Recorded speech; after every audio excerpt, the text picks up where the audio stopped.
Yo, what's up, guys?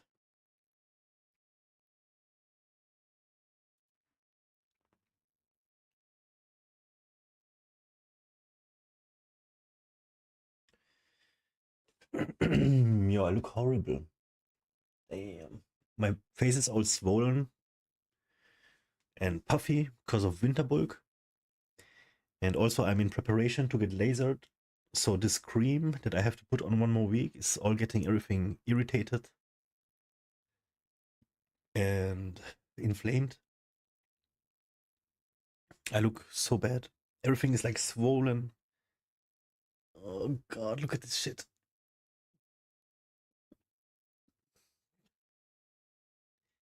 Got a double chin because of bulking. Oh my God. I should have kept the beard. At least like something like here or so. I don't know. My internet is fucked. The internet guy was here. He said it's not up to the router, but because I upgraded my internet, it's too fast for the hardware in the wall for the cables. So he said I have to downgrade my internet back to 100 download. And I call the guys at the like my internet provider. I tell them what he said. They say he said it's to the router. So now I'm gonna get a new router, and we're gonna install that and see if anything changes. And if I get if I still get the issues with the internet connection just being lost for a few hours, it's horrible the past week since I upgraded basically. Then I have to wait for 2 more weeks, and then they're gonna put my internet back down to be stable. So yeah, it's very bad. First world problems.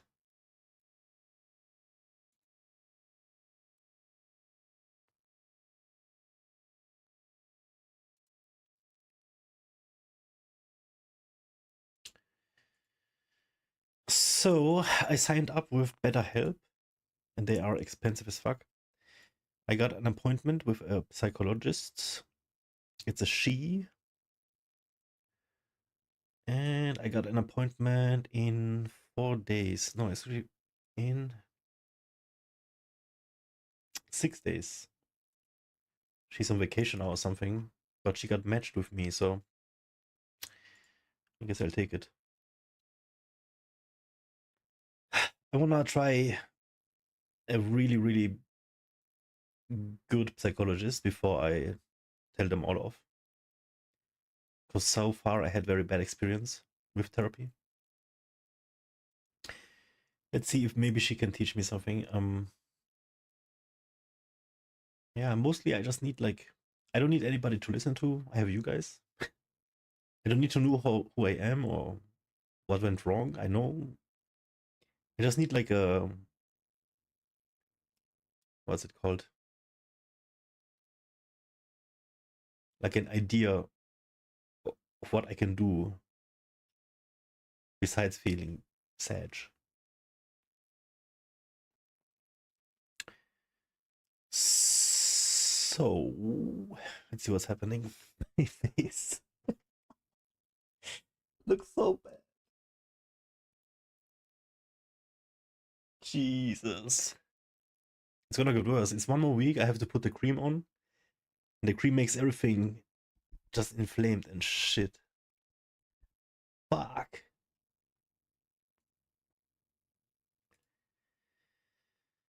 Okay.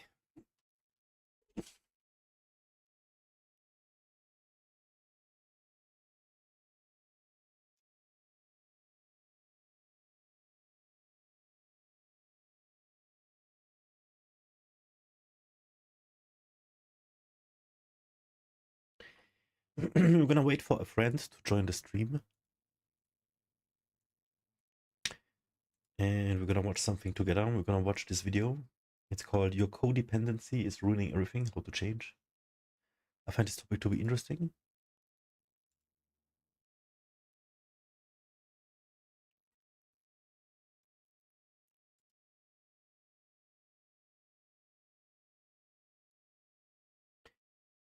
And yeah, dude, it was a bit of a better day.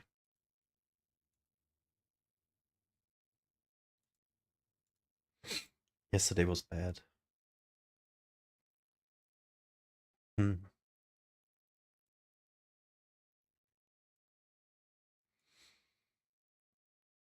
But I feel like I'm on the right path.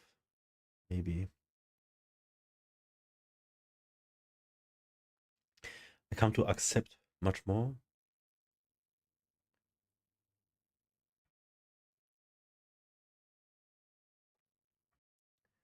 Yeah, what else can I do?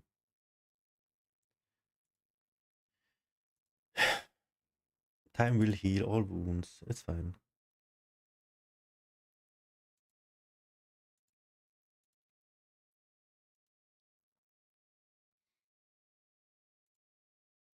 Mm-mm.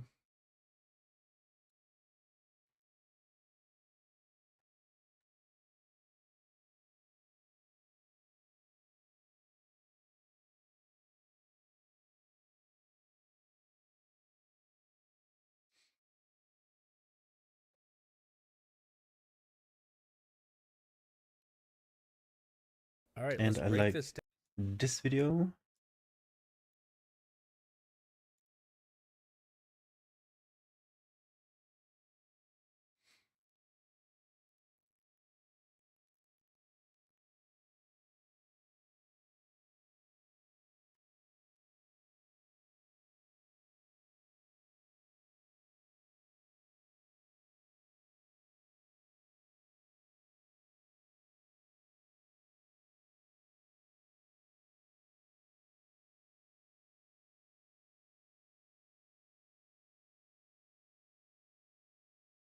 No! Debo! Was geht? Alles fit? Nice. Alles klar. Was machst du? Hast du Lust, was zu schauen? Ich habe hier ein interessantes Video. Das nennt sich Your Codependency is Ruining Everything. How to Change. Ich dachte, das ist interessant. Vielleicht hast du was Interessantes und magst verlinken. Aber wenn du was linken willst, dann musst du mir Bescheid sagen vorher. Dann gebe ich dir Permission.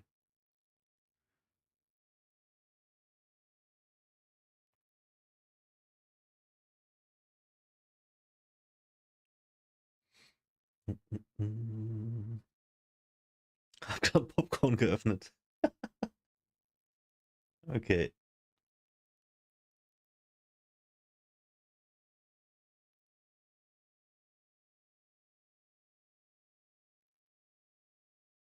Alrighty. Alrighty, guys. So, it's a better day. We had some nice, how do you say, improvements over the past days. Especially because we watched these kind of videos and we're gonna continue because I feel good watching them. This one is called Your Codependency is Ruining Everything, How to Change by Margarita Nazarenko. That's a sick name. Alright, let's give it a shot here. I think the most interesting thing that I saw about codependency was in a book called Codependent No More, which I recommend, and every book that I have read on the subject or has helped me, I will link in my Amazon list and put it in the description box below. The most interesting thing that I heard about Ist sie eine Therapeutin? was Ich weiß the es concept nicht. of codependency, which kind of aligns Sie hat 500.000 Abos. really well with the whole idea of being anxiously attached. And it's almost like the next level. It's like the addiction process of that attachment style. The most interesting thing I heard was the idea of codependency first originated from Alcoholics Anonymous. When people used to go to AA meetings, there used to be meetings for the people who are attached to the people in the AA. So the alcoholics would have like wives or girlfriends or friends or husbands or whoever they were who formed their own support network. But in this book, it talks about how the psychologist or the psychiatrist, I can't remember what her role was, noticed that there was a really strong pattern in the behaviors of the people attached to the people with addictions. So they were very clingy, needy, controlling, and she describes it almost with like a harsh reality of really harsh tendencies in their personalities, which she saw a through line in. And when I used to be anxiously attached when I was younger, in my teens and 20s, due to how I grew up, I guess anxious attachment, and we'll go into that in a minute, is a result of your childhood and upbringing and understanding of how the world is and being Jo, able to Panalito, wie self-soothe and all geht's? those things. Alles fit? I definitely had Schön, codependent dass du hier bist. tendencies in terms of the fact that that was the only way I felt like I could Oh, control du my musst life and my auf feeling of lower quality safety. stellen. Essentially, Ganz low codependency quality. is that it is trying to create a feeling of safety in the world that you don't feel safe in. It is a series of adverse childhood circumstances that leads you to not be able to self-regulate, not be able to self-soothe, not be able to understand that people are Versuch's auf not out YouTube there oder to Kick. hurt you. You don't have secure attachment, but you probably have one of the other three: anxious, avoidant, or fearful avoidant, which is a combination of the two. So avoidant is you've decided somewhere in childhood that all people are going to abandon you anyway. They're Avoidant, useless. that is me. And it doesn't have to come from a massive trauma. It could just come from parents that work a lot.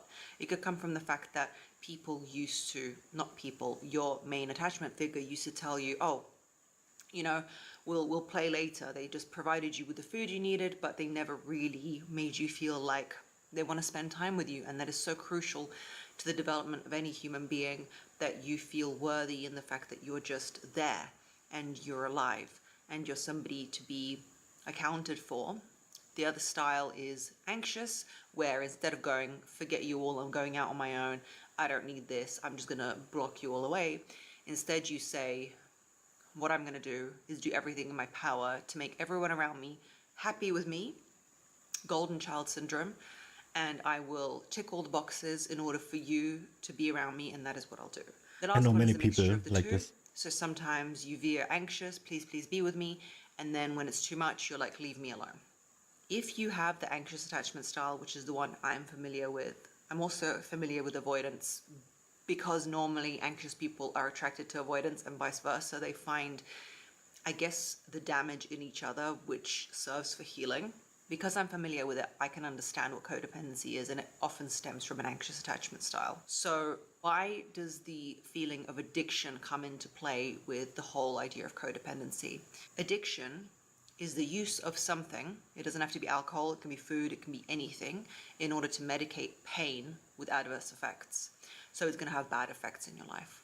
So somewhere in your life, you've decided that people are not going to be there for you, that you've got to work really hard in order for them to, you know, do anything or be anything for you. And you've decided that the only way you can heal that is by choosing somebody who, and I see this a lot in my emails from women, is not exactly the ideal partner for you, has many deficits that you need to manage.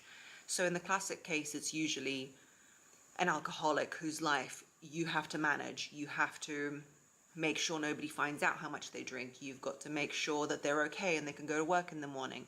When they don't call you at night, you're running around wondering which bar they're in and trying to collect them. That's the classic case of the alcoholic and the codependent, but it goes way further than that. In modern world understanding, a lot of times in the emails I get, it's the guy who's following lots of women online, isn't ready for a relationship, isn't ready for this one, the other one, and she's there managing the whole situation, and her whole life, let me tell you, this is how you know if you're codependent. Your whole life is taken up with the management of this situation, and you've got no time for yourself. You've got no time for your well-being over time. You've got no time for your own hobbies. You've got no time for your own life. You've got no time for your own ideas, and you have lost touch of what is good for you, what makes you thrive, what makes you an individual, because now you've blended into the supporting and helping role of this person. And the reason, my dear codependent, that you choose somebody who's got these major deficits and whose life you've got to manage, in the emails it's like he's between jobs and he's just finding himself. He told me he'd divorce his wife, but he isn't sure yet. He told me this one, the other one, but he just doesn't know. It's always these tragic cases of things that you've got to manage and that take over your life. And the reason, dear codependent, that you chose this person is because you don't feel worthy, my love, of somebody who is good for you. You think that you've got to choose someone broken in order to manage them, micromanage them, control them, and nobody else will want them because they are essentially broken. And in you fixing them, you will find your worth, because you don't have worth in what it is to be you. You haven't figured that out. You don't know. You haven't formed those neural pathways. So all you can do is be of service and help to this disaster of a person in order to find your own value. And of course, they won't leave you, because look how useful you are. Look how useful and helpful you are. How could they leave you? You're so useful and helpful. But you have now become a shell of a person. You don't know what you like. You don't know who you are. You don't know where to go, what to do. And you look at yourself and you're thinking, oh, you probably watch my feminine energy videos and you think, oh, maybe I'll amplify my feminine energy now and he'll find me attractive again. Maybe I'll do this. Maybe I'll do that. Maybe I'll dress like J-Lo. It's none of it. You've lost so much the center of who you are, or maybe you never even knew the center of who you are, and you are in this mess of codependency. Codependency at its core is basing your worth on, not on yourself, but on the relationship and your role in it. And I think the saddest thing about it, and the toxic trait of it, and I used to identify this in myself, is negative control. It's a terminology used for wanting to control a person in order to be almost like a succubus. You know those sharks that swim and they have the fish that attaches to them? That's codependency, but imagine that fish was trying to control the shark. This person needs so much to live through the other person to make them better, to make them feel better. In the scenario of the alcoholic, to make sure they come home from the bar, to make sure no one at their work knows what they're doing, and to facilitate their life in a good and flowing way, that they find their identity in it. And it has been shown again and again and again in science that people who have codependency and people who have these tendencies suffer a lot physiologically. They develop high levels of cortisol. They are stressed. They develop illnesses, ailments, and diseases which otherwise wouldn't have occurred, apparently. I'm not a doctor, but this is what the studies say, without that level of stress. These people are under so much stress that managing this type of lifestyle, because essentially, this is the sad but I guess amazing truth, is you can't control somebody else. All you can control is your own perception and your own reality of what life is. I think the key to understanding whether you are codependent is if you are in a relationship that is to your demise, like in the addiction example, and understanding whether you spend most of your time thinking about your relationship. The biggest change I saw for myself going from anxiously attached and codependent tendencies is to now I am securely attached with none of those tendencies, is that I used to feel and crave the relief of knowing exactly what someone's doing, controlling them, and feeling good with that. Now I crave the relief of letting that person be their own person Jo, ich and kann den growing Chat sehen. myself. I always use the example of the Ich spotlight. antworte nach dem Video, like the okay? spotlight has been turned from them and who they are and what I need them to do, and my self-worth being anything to do with them, to onto myself. I care now, and I use the example that is so triggering for a lot of people, but I know who I'm talking to, and that is anxious people with codependent tendencies, and that is be selfish and be self-obsessed, because you don't actually know how to do that. And the reason I use terminology that is so inflammatory is because it needs to be knocked into your head to understand that you need to be your own main character. This person will never satisfy you or give you the merit that you need. And furthermore, if they are worthy of you, and sometimes that is possible, that they are actually a really good person and things will work out, the key here is that if you disappear into the ether of nothingness because you are now just a codependent to them, you will eventually lose any meaning for them. So you will get the result, the opposite result of what you want, because what you've now become is a complete sidekick to them. You've got no personality, no flavor, no spice added to the relationship, okay? You've disappeared. Your need for control, you're erratic, you're unstable, and if you read the book Codependent No More, brilliant book, it describes these negative traits that the people who are attached to the addicts have. They're very negative, controlling traits, and nobody wants to be around that for a long time. So essentially, even if you do meet a good person, or the person you're with is a good person, you will push them away. Nobody needs to be controlled. Why do you do it? It's a very clear and sad reason. You were never valued in your childhood. You did not know how to self-soothe. You did not know how to co-regulate with somebody. When you were sad, nobody looked you in the eye and said, hey, we can figure this out. This is what we're going to do. You had to, like Mowgli with the wolves, raise yourself in order to have coping strategies, almost of a toddler, in order to live your life. So now this is what you do. The only time you feel safe is when you are controlling a situation or somebody outside of yourself. But the reality is, real safety only comes when you master yourself. It's from self-mastery. It's from coming into that room where you used to be as a child, confused, scared, worthless, sitting down in your adult form, looking into your eyes as that child and saying, what is it that you need? I am now grown and I am here to provide that for you. I am here. There is no one else you need. And being there for that younger self that you had, giving yourself that time, because in being codependent with this person, you are betraying your younger self. You're betraying yourself. You are again putting yourself in the second position and just trying to survive by placating someone else and facilitating their life. It's time you stop and be there for you like nobody else was. I think recovery starts with admitting that there is an issue, understanding that this is not conducive to Always the life first step. with a healthy person or with an addict. You cannot go through life controlling another human being. It will not result in anything good, pure, or worthy, valuable. That there is so much more in you, so much juice to give. You are such a juicy orange. And right now, you're just playing second fiddle to somebody else. And it comes from that spotlight being onto yourself. And I think there is many theories, and you can read them, on how to heal. But my main one, and the only one, is understanding that you are born as you, and you are here for you, and you are set the mission to go from where you were to where you want to be. And the vessel that you can use to do that is your human body and your potential. You can grow a seedling into something incredible, and you're not going to do that by trying to control someone else. It's the scariest thing, letting go of control, letting it be what it will be. That person might leave you and not need you because all they ever needed you for is for your services rendered. But that is not what you were born for. That's not what you are here for. Your mission is so much bigger than that, and it's so much more powerful than that. And you need to turn that light of focus onto yourself and move forward with pride in this world, because there is only one you. And that is such an arbitrary thing to say because we don't believe it, because there's so many human beings, population, blah, blah, blah. The idea that your parents slept together at that time with that specific combination of DNA is one in trillions.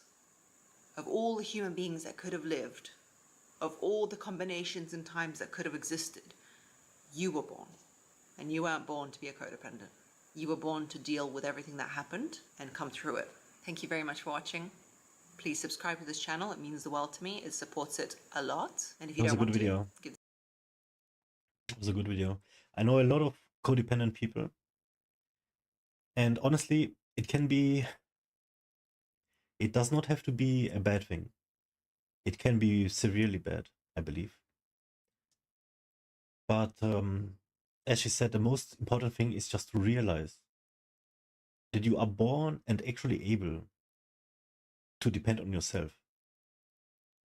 It is society that has molded us most of the time into the situation, into the role that we assume to be.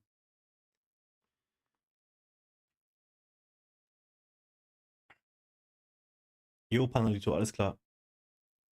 Ich mache auch den Twitch-Stream durch gleich neu starten, dann kannst du auch auf Twitch gucken. Und dann kannst du mir wieder nochmal sagen, ob es ruckelt oder nicht. Ich mache die Qualität ein bisschen runter. So, where was I?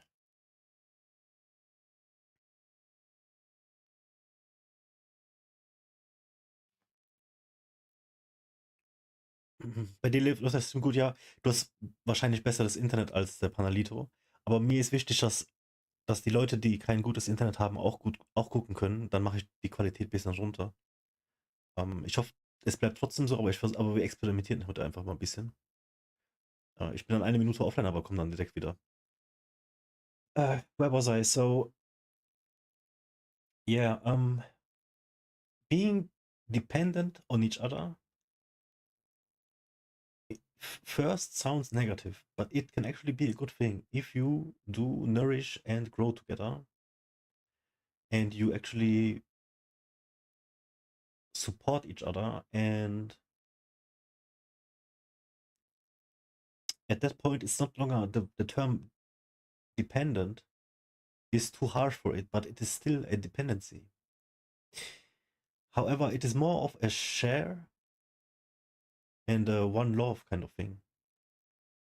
I do believe there is people that never find themselves and never even realize that they are as codependent as she is portraying in this video.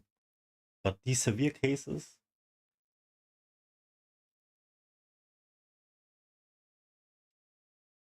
I think it's less and less of them, especially in Western developed countries, and people are waking up to whatever it is, to finding themselves,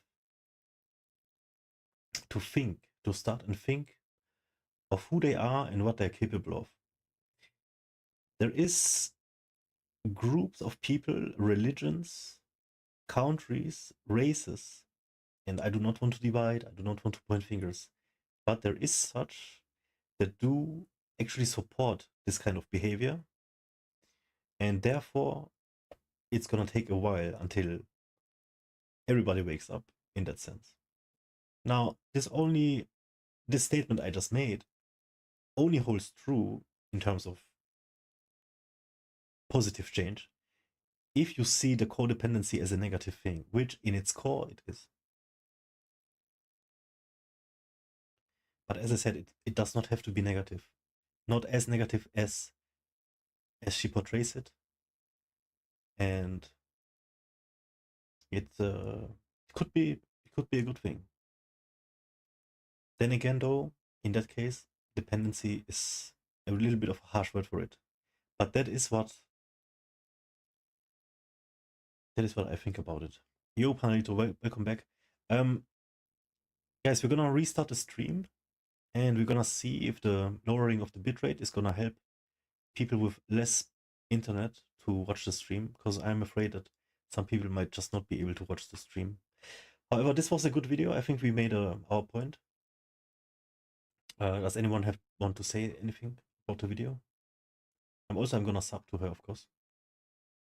It seems like she went through a lot and she grown of it. I looked in her eyes when she said she's now secure, and I didn't see any hesitation. She must be telling the truth.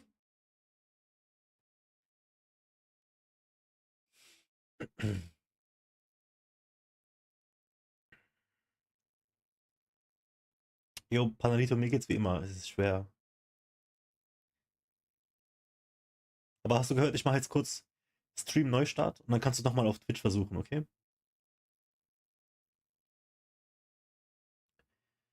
Wenn du okay sagst, dann mache ich es. Dibo, hat dir der Clip gefallen?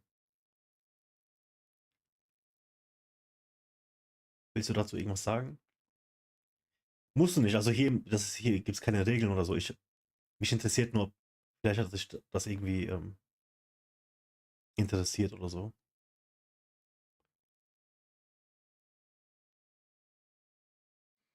Warten nur noch kurz auf Dibo, was sie sagt, und dann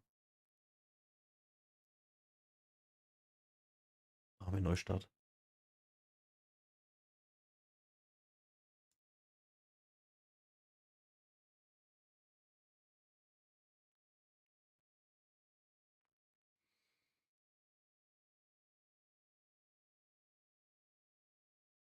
Fand's gut, okay. Well, okay, right, guys, I'm gonna be back in less than 1 minute. I'm gonna restart the stream. I'm gonna lower the bitrate so people with bad internet can also watch, okay? Be right back.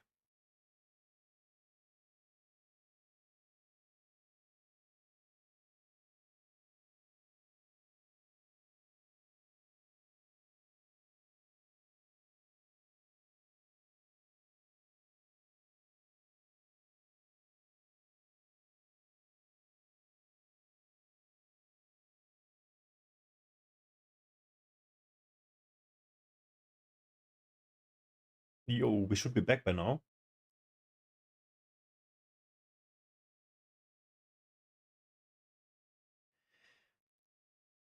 Ich habe eine Frage an euch, wenn ihr mich hören könnt. Bitte einmal Ja sagen. Und die Frage ist die Streamqualität gleich geblieben? Könnt ihr einen Unterschied merken? Und die zweite Frage an Panalito, kannst du auf Twitch jetzt gucken?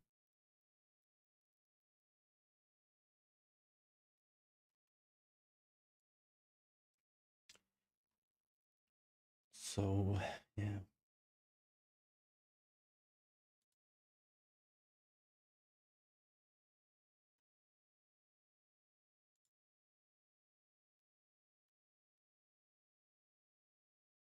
Ist es genauso wie vorher? Mhm. Panalito, kannst du auf Twitch jetzt gucken?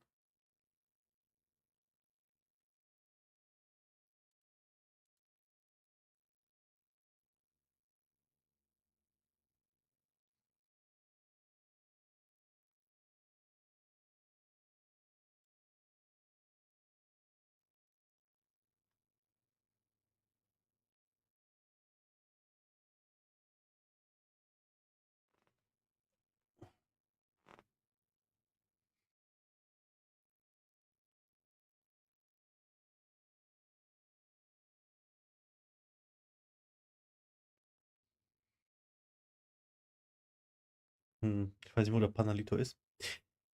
Dibo, kennst du Healthy Gamer GG? Ich wollte dir den vorhin zeigen. Aber hab's verrafft.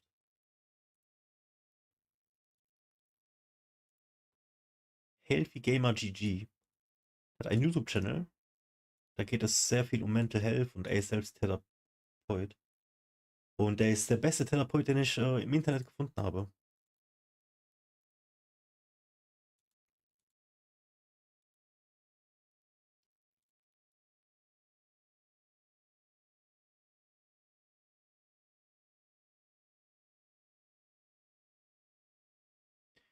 Und ich wollte was von ihm schauen.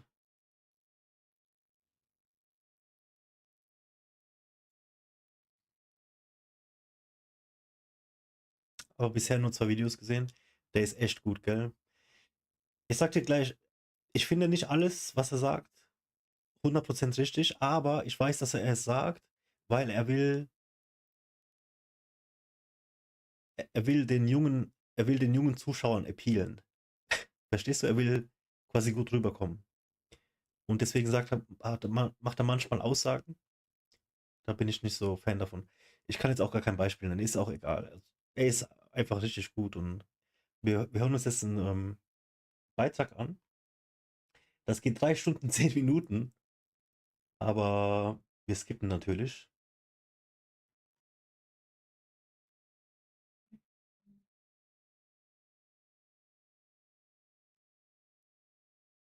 und schauen das Beste an hier.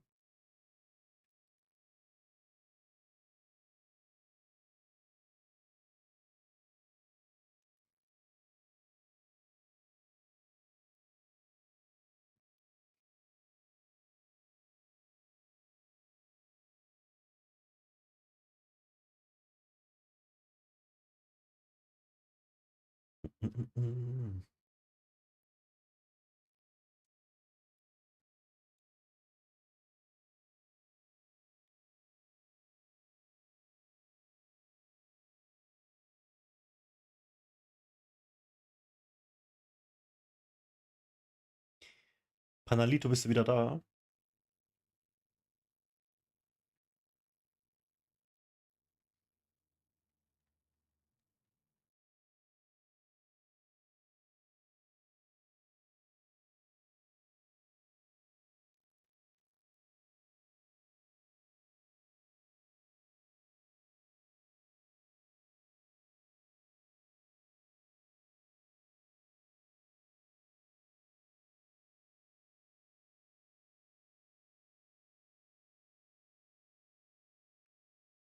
Okay, er kommt wohl noch. Also, alright, so wir gucken uns die Q&A an. Da sind sehr interessante Fragen drin. Und die anderen gucken wir uns dann irgendwann mal alles an. Aber wie gesagt, das geht 3 Stunden, das können wir über 3 Tage gucken. Alrighty guys, so next we're gonna watch a video. It's called This Is Your Brain on Trauma by Healthy Gamer GG. So this time we're not gonna watch the video or the message that he was gonna say with this video. We're gonna watch the Q&A that is coming at the end. And I find the questions in here pretty interesting. So let's skip to those. And of course we're gonna watch the rest as well, but not today. So let's see.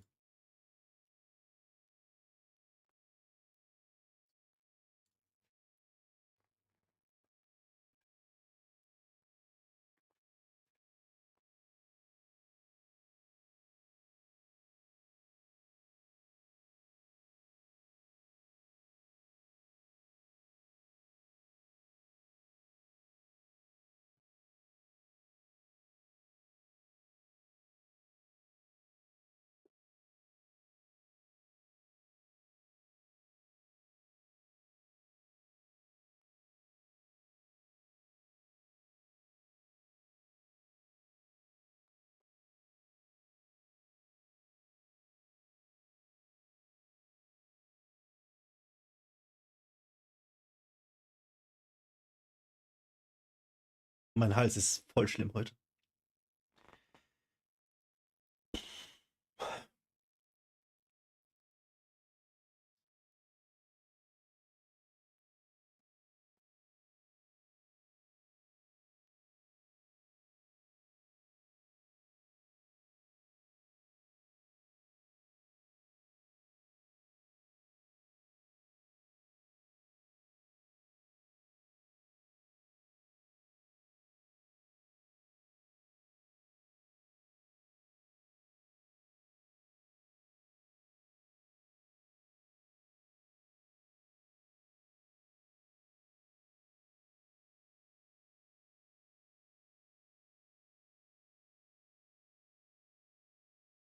Jo, Panalito, schau mal, ob du Twitch gucken kannst jetzt.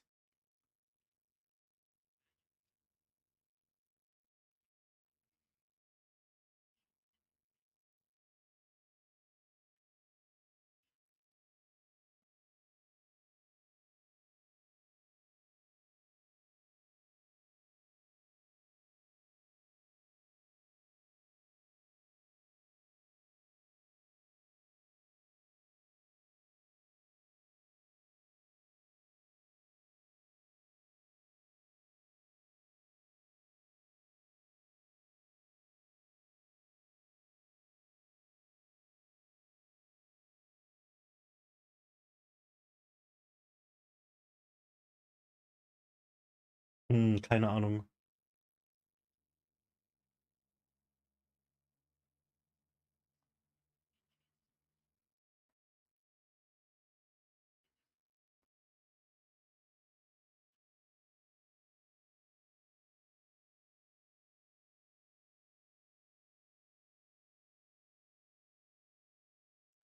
If you confront your therapist with something that you disagree, this is where it shows if you have a good therapist or not. I was disagreeing with my therapist for something, and he just didn't say anything. He just didn't say anything until I let it go. What does that say? He didn't care, right? It was not something that I said, stop, I don't see it like this. I just said my opinion is completely different because this and that, because of the experience that I had, not what I'm thinking. Anyways, it does not take away the intensity of the situation, right? Let's see what he says to this.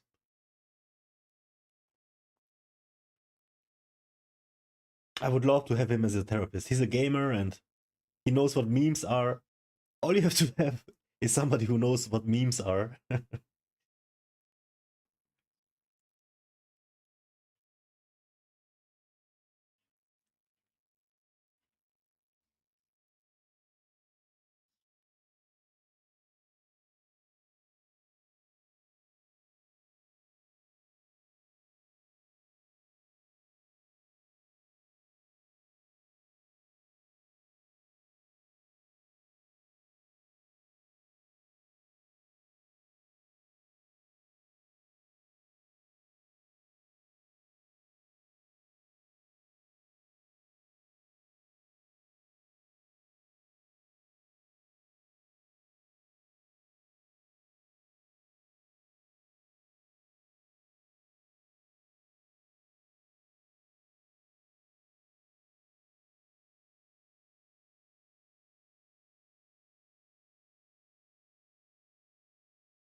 Basically, it's just a matter of time to get to know each other, right?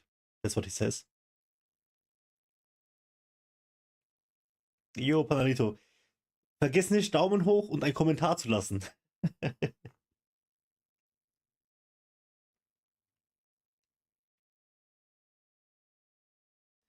Ich habe dir das geschickt, weil du 3 Wochen nicht im Stream warst und vielleicht brauchtest du ein Update.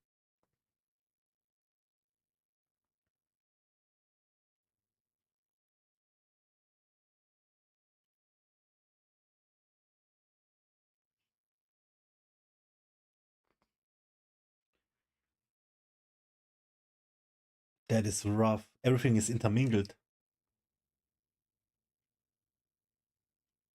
But it's all the same.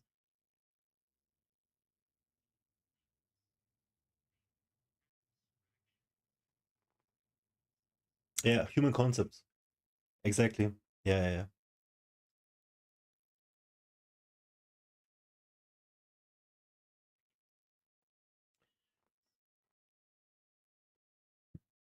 Mhm. Jo, sauber.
Du hörst den Ton nicht? Oh, you guys are not hearing the tone?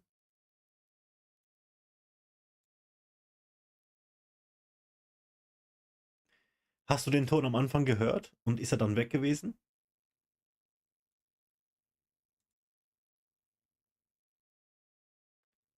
Ich habe den Ton, der müsste jetzt funktionieren, aber ich muss es wissen, damit ich die Technik. Ist das normal, dass ich das Video nicht höre? Nein, ich habe das Video hier. Habt ihr das Video gehört am Anfang und hat das dann aufgehört?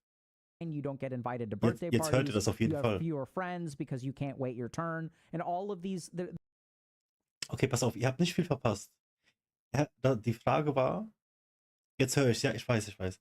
Die Frage war, wenn man Trauma von ADHD während der Kindheit hat oder wenn man Trauma von einer komplexen traumatischen Störung hat, wo ist der Unterschied? Und jetzt versucht er, das Ganze zu entwirren. Und er sagte, das kann man sogar im Gehirn nachmessen, dass die Hirnströme von PTSD stärker sind als die von ADHD. Beziehungsweise der Mechanismus, der das Ganze kontrolliert, ist dann stärker oder schwächer.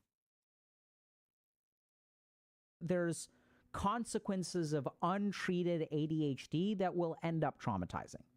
So at that point, we've kind of got both. Now, this also gets confusing because there are a lot of features of PTSD like emotional dysregulation, difficulty concentrating. So how can you tell the difference?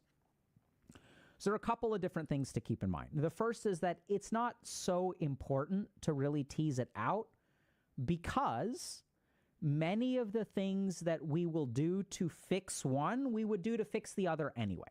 So a simple example is meditation, right? So meditation is a useful treatment for PTSD, CPTSD, borderline personality disorder, and ADHD. There are some specifics about the kind of meditation which you kind of need to understand, but generally speaking, the treatment is going to be the same. Dealing with shame, whether it comes from ADHD or PTSD, is going to be not the same, but it's in the same ballpark. Let's put it that way. So the treatments for the two will overlap quite a bit. The third thing is emotional dysregulation. That needs to be improved in both, right? So this is where the first thing to keep in mind is it is not necessary to perfectly tease these two apart before we intervene. And this is something that we learn in clinical medicine, right? So when you become a psychiatrist, you learn this. If you're not sure what the diagnosis is, lean into a treatment that treats both options. So SSRIs, does this person have an anxious depression, or do they have an anxiety disorder with an adjustment disorder laid on top? Who knows? In either case, SSRIs will treat both. So if we're going to start with something, let's start with an SSRI. So the treatments can overlap. Now, there are a couple of places where the treatments don't overlap. So for example, things like stimulant medication. And that's where it is important. So we can do things like neuropsychological testing, right? We can offer formal testing to detect the deficits of ADHD.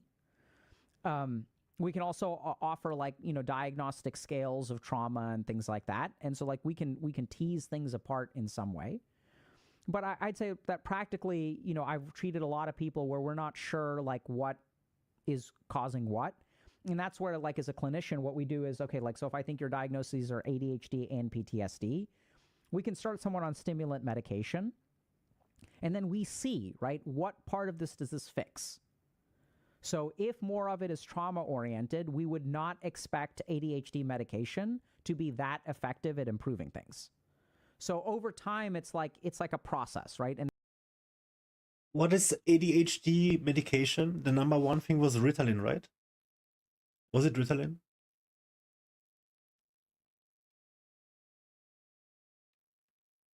Jo, danke, Panelito. Ich mache einfach Videos auf YouTube, wie ich heule und dann klappt das. Debo sagt ja. So Ritalin. I actually took Ritalin once. No, I actually took it twice or 3 times maybe. And it was a very good experience. It was a very, very good experience. I used it during the time where I was doing my finals, my final exams. And I got it from some shady guy in the school, right? He said, yo, these are gonna make you feel more focused and everything. And they did.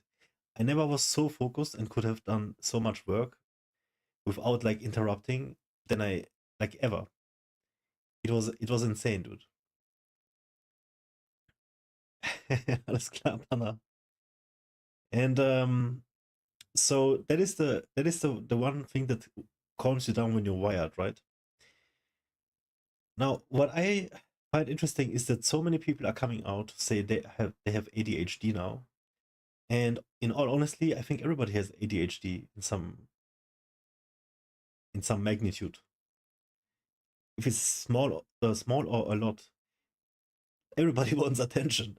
Especially our generation, where our parents just let us sit in front of the TV instead of talking to us. Ain't that a source of becoming getting ADHD symptoms? Or does it have to do with your chemical, how do you say?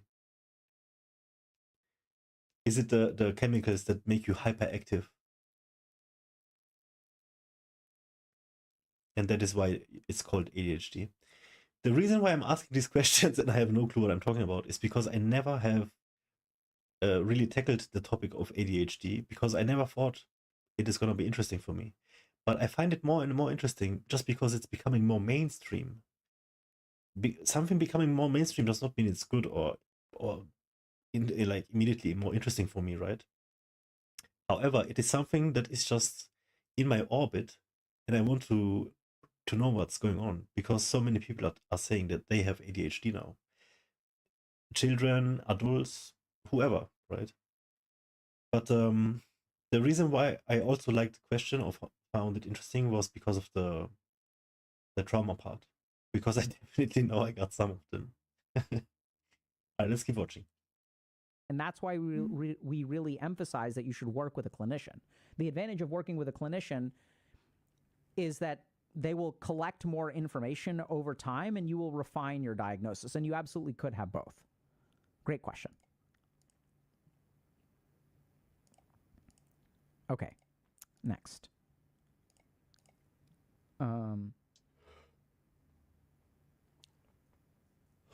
Man, my face okay, I'm going to looks so swollen. For the first time Oh, soon. Do you have any advice? It's hard for me to open up and talk about myself or how I feel emotionally.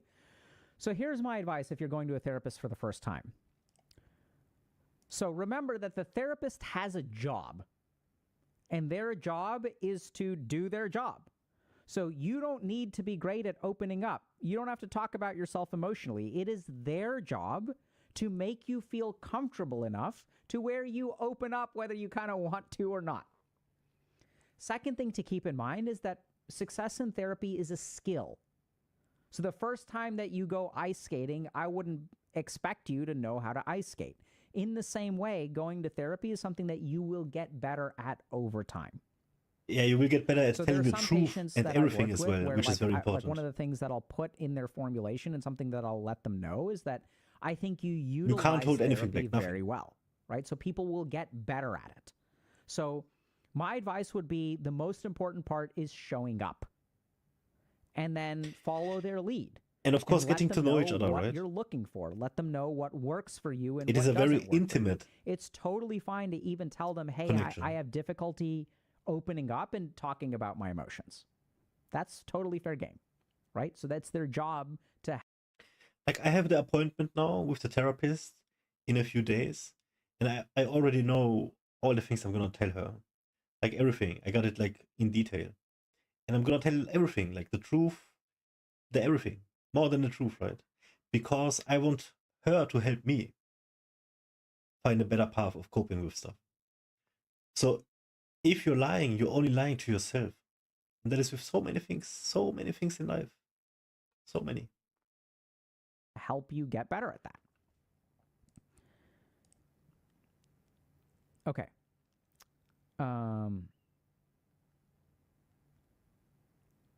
What tactic would you take to heal CPTSD mixed with moral injury from a specific event? I'm confused about what moral injury from a specific event is.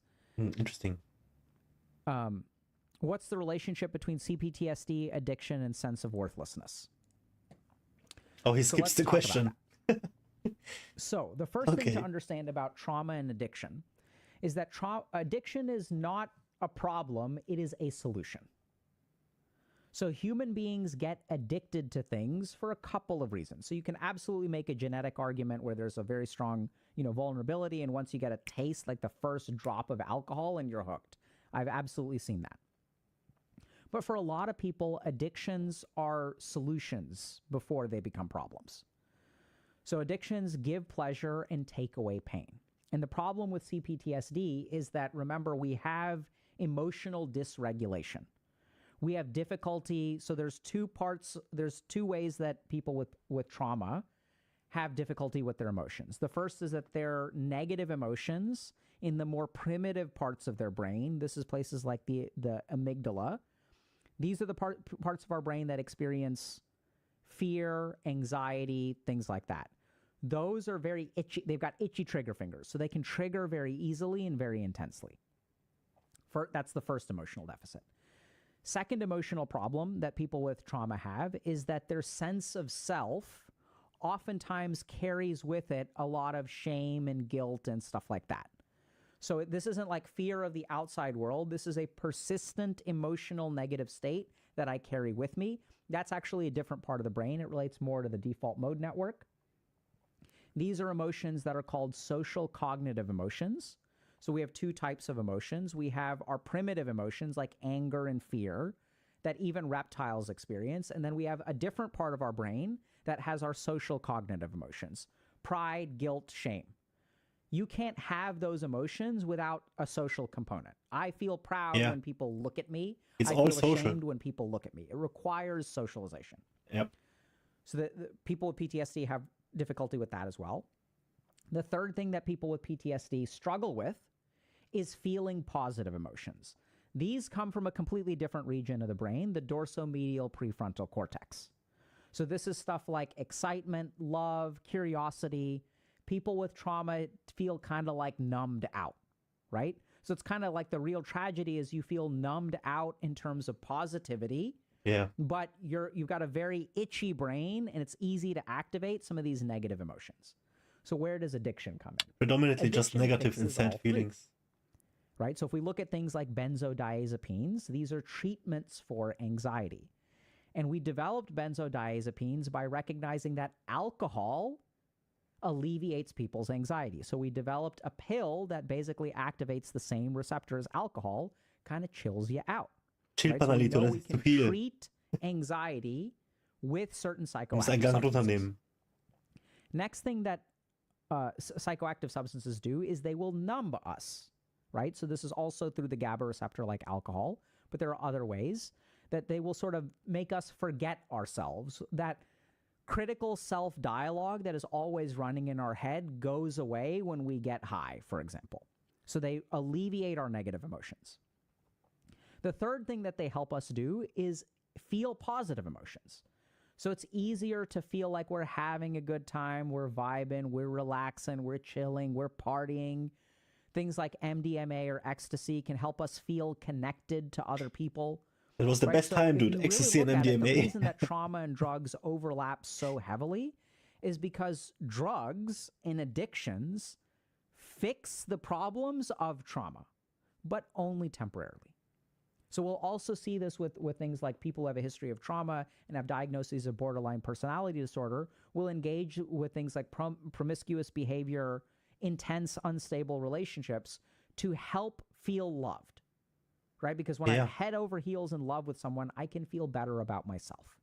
And it's such a cliche too. You come out of the broken home, your father is an alcoholic, you're so much likely to also become an alcoholic. And it's like a gene, people said, right? Where though it's only behavior and only copying behavior. Jo, hau rein, Panalito. Danke, dass du da warst. Cheers. So, man, do drugs work? That is crazy, right? They do all the three things. They let you feel good, make you forget about the negative feelings. And what was the first thing he said? I can't get to the third right now.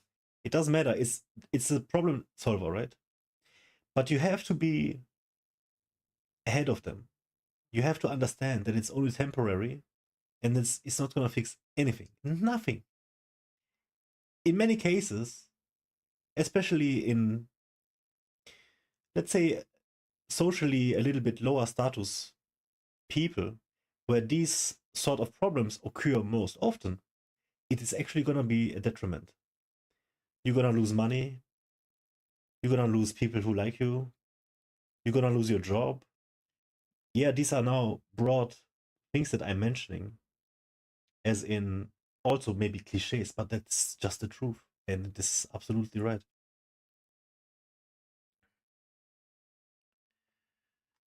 Did we get a text? Yo, Alimova. I'm fine. How are you? I'm always bad, so don't ask me next time, okay? Thank you. All right, let's see.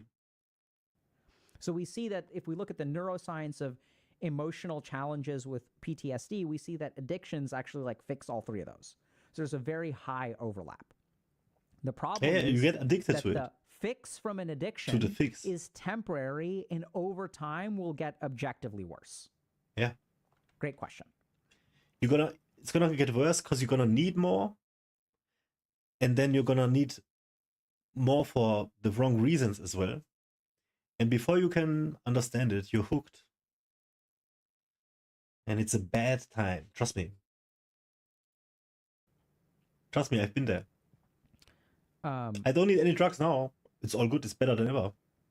But you also have to You also have to have grown and to understand. And it is very hard to see when you're in this bad of a position. How would you heal trauma from having been in an incubator for a long time as a baby? I have no clue. I mean, that's really interesting. There's a lot of like interesting data about, you know, perinatal and post-birth like stuff and correlations with things like learning disabilities and stuff like that. I don't think I've ever seen a clinical case where like we thought that the trauma originated at the level of an incubator. But it's a very interesting question. I'm not saying it can't have an impact. I swear it can have an impact. I swear it can have an impact. Because even though the toddler in the incubator, it's not even a toddler. It's nothing. It's like a little lump of flesh, right? If you have it in your hands, it doesn't even weigh anything. A little life form. And at that moment already, the brain is developing, and all the influences from its surroundings having an impact on this development. It must be. I'm not a doctor, by the way, but I'm pretty sure about this one.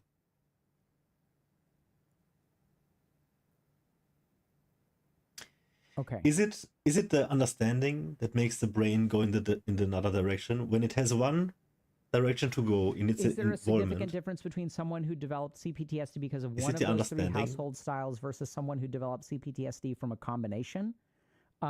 Especially if all three situations are, yeah. So I think the answer is basically yes. So here's the thing to understand about trauma. So what we know about trauma is that trauma shapes you. And we know that the way that it shapes you causes problems later in life. That's how we define trauma. So negative events shape us all the time. But if it doesn't cause a negative impact, we don't diagnose someone with like PTSD. So there's research on things like post-traumatic growth where you can go through something traumatic and you can end up positive. Now, this is where I think the treatment of trauma is fun, right? So like I find it clinically enjoyable. I know it's kind of weird to say, but like I find it intellectually engaging. I find I have a lot of compassion. I find a lot of like growth, and it gives me like positivity to see people overcome their trauma. So I find the experience to be very like enjoyable, gratifying. This statement I like very much, and what we because know he's is in the that field, the way he's living in which it. you're busted will shape the way you're busted, right? So like if you have a combination of different traumatic things that can result in like something new or something different or a combination of the above. Now, I don't know that one is necessarily worse than the other, but we absolutely see like nuances of each of these manifestations, and that's very common. And so then it's just an issue of like seeing which manifestation is common when. So like learning to think about the future again, like we want to do that. And we want to learn how to like reward our autonomy. Like we can do all of the above. It's not either or.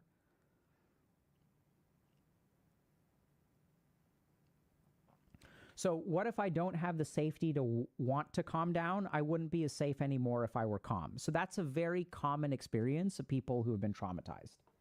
So if you look at research on trauma. What if you don't want to calm down? You wouldn't be as safe if you calm down? Hold on, I have to scroll down to see if I understand the question.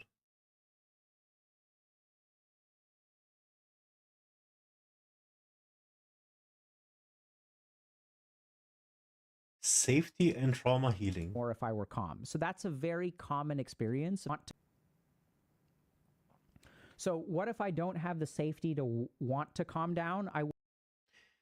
By the way, guys, I'm gonna activate subtitles. Wouldn't be as safe anymore if I were calm. So that's a very common experience of people who have been traumatized. So if you look at research on trauma, what we find is that the most important thing for healing trauma is safety.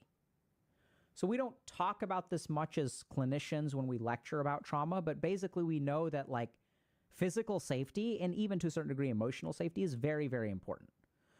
So the first step to treating any trauma is not emotions or anything like that, is actually physical safety. That's number one. And the reason for that is very simple. If you're not physically safe, your hypothalamus will be pumping out something called CRH. CRH is corticotropin releasing hormone. The CRH will go to your pituitary glands and will release ACTH. So your pituitary will pump out ACTH, which will cause your adrenal cortices to pump out cortisol. As long as you have cortisol and other kinds of sympathetic nervous system or stress hormones floating through your system, you cannot rewire and you cannot heal. Like physiologically, it is very difficult to do. So if we look at the role of these stress hormones aren't about picking up the pieces. These are the most important hormones, adrenaline and cortisol. Through the day. So what you find in people who have an experience of trauma, who don't feel safe and aren't safe, is that it is very hard to work on the trauma because their brain is not in a neuroplastic state. Yeah, that makes sense. So let's understand this, okay? So our brain develops or becomes increasingly neuroplastic when we sleep. So if we look at like memory consolidation, we have short-term memory and we have long-term memory. Our short-term memory, which is kind of like our RAM, gets rewritten into our long-term memory, which is kind of like our hard drive, when we sleep. So we do this process of memory consolidation. This involves a lot of neuroplasticity because we're forming new memories. Now, if we look at sleep, stress hormones impede sleep. So sleep is when we build a lot of tissues and grow a lot of neurons. I mean, we don't grow too many neurons, but BDNF increases, brain-derived neurotrophic factor, I think increases in sleep as well. So our brain rewires when we sleep. When we're stressed out, it runs against the sleeping signals. So we have these pro-sleep states where our brain does things like rewire, heal, and learn. And then we have these anti-sleep states, which is like survive, stay awake, and survive. And so we absolutely need safety as part of the healing process. So I think the first step to healing trauma is creating safety. Now that becomes... That is a rough realization I just have. I was not able to sleep well until I left my home and got my own place. I was constantly stressed, traumatized throughout all my teens.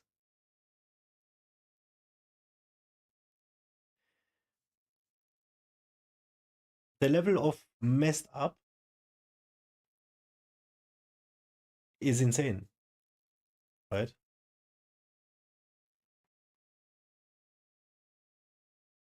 That is a rough one, dude. And it makes so much sense.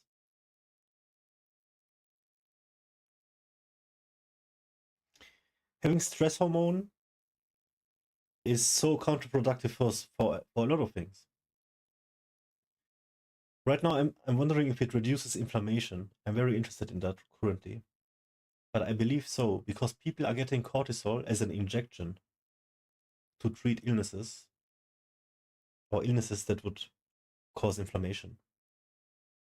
And then this is a whole nother topic. If it's that the case, which I do believe it is, there's a whole market for it. Where people with bad eating habits as well, no exercise, and most likely smoking, it all contributes to a bad sleep. And then if you're stressed at the same time, that is crazy. But if you are avoiding stress and you only have these bad habits, then suddenly you get injected with the stress in its pure form of cortisol. What are we doing? What is it? It's a medication. It's an industry. That is a whole other topic, very fascinating. It's a little bit tricky because sometimes because of the nature of our hyperarousal and the way our nervous system is wired, the lack of safety is not quite as external as we think it is. I'm not saying it isn't. I mean, there are people who are in abusive households where it's unsafe objectively. But the tricky thing about trauma is that we carry that lack of safety within us. So there's a balance between creating external safety, and even when you create external safety, it's not like internally you'll feel safe right away. So there's a process of letting yourself rewire to feeling safe as well. Great question. We're going to take one more.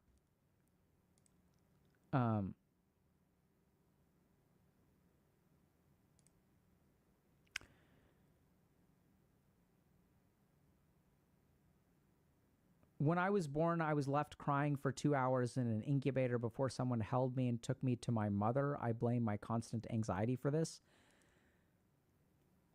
So that level of specificity, I don't really have much comment on. I would feel very, very surprised to learn Every baby is crying though, no? That singular event is responsible for a persistent adult condition. Would be very surprised. I swear to God, I hope this person does not have this condition because of this situation that happened. But honestly, man, every newborn is gonna cry. Okay, 2 hours might seem a little excessive, but how does he know it's 2 hours? I think it's a... So the other thing that we know is that isolated It's a troll, events maybe. in childhood, kids No, but are I quite guess he resilient. takes it serious, right? So the cool thing about kids is that even if they go through a traumatic experience, it is very common for them to bounce back. And that's because kids their brain is very neuroplastic. Even their body is quite changeable, right? They So have to get into kids accidents, have, their neurons but otherwise can still everything is grow good. in ways that adults can't. They can create new neurons. Most of what happens is pruning, but so their healing capacity is way bigger because they're not in read-only mode. They're still in write mode, so that a lot of them children can heal very easily. So I'd be surprised. I'm not saying it's not possible, and that's something to work through with a clinician. Interesting. Thank you for sharing. He's so professional about the question. I like it. Do we know if EMDR is effective for CPTSD? I personally think it is, but there's a lot of controversy around EMDR. Before he continues with EMDR, I do not immediately know what it is, but I do feel it's like where they do these hand movements in front of your face. And I am so interested in that. I was gonna check it out at some point this week. Basically, I could talk out my ass right now and not really know what's up, and he's gonna maybe correct it. But basically, you have a special kind of pattern that if your eye follows that movement, or the hand of, or whatever it is that the therapist makes, it is like a puzzle that your brain is solving. That is so fascinating, and I do believe in it being able to heal stuff, because everything is possible nowadays, anyways. And we don't have many studies on what's effective for CPTSD.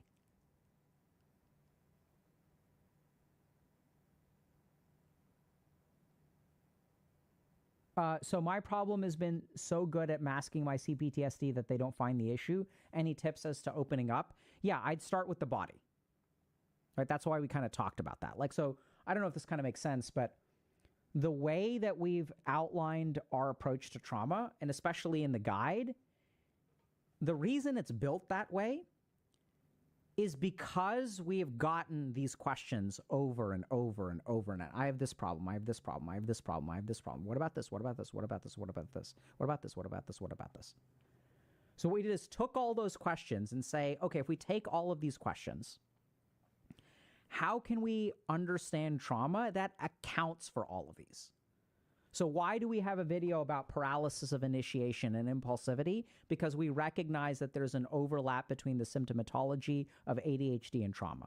We recognize that people with trauma have difficulties that feel like ADHD. So that's in there. We recognize that people have difficulty opening up. We recognize that people have difficulty feeling their emotions. That's why we start with the body. Right? And that's why relationships is at the very end. So start with the body. What does it mean, start with the body though, particularly? Okay. Physical or I don't get it. How do I bring up CPTSD up to my therapist? I resonated with this topic a lot, but I feel like it's not my place to initiate the conversation. There it is, right? So, like, I can say it's absolutely your place to initiate the conversation. That's your job. That's why you're going, right? You're going for your benefit, not the therapist's benefit. If it helps you, by all means, bring it up. That doesn't work, though, right? So one of the manifestations of CPTSD is you feel like it's not your place. You feel like deferring to the other person. You feel like following someone else's lead. See, when we don't have a well-formed sense of identity, we don't feel like we deserve very much. It's not my place. When it's absolutely your place, like that's the definition of your place. The reason that therapy is the one place where you get to go for you and for no one else. So whatever you want is fair game. Right? I mean, within reason. It's like the therapist can say no. But it's very common. So notice that. Notice that your desire to not even bring it up, or your feeling that it's not my place to bring it up, could be a manifestation of the very problem itself. And just notice that. And then try your best to bring it up.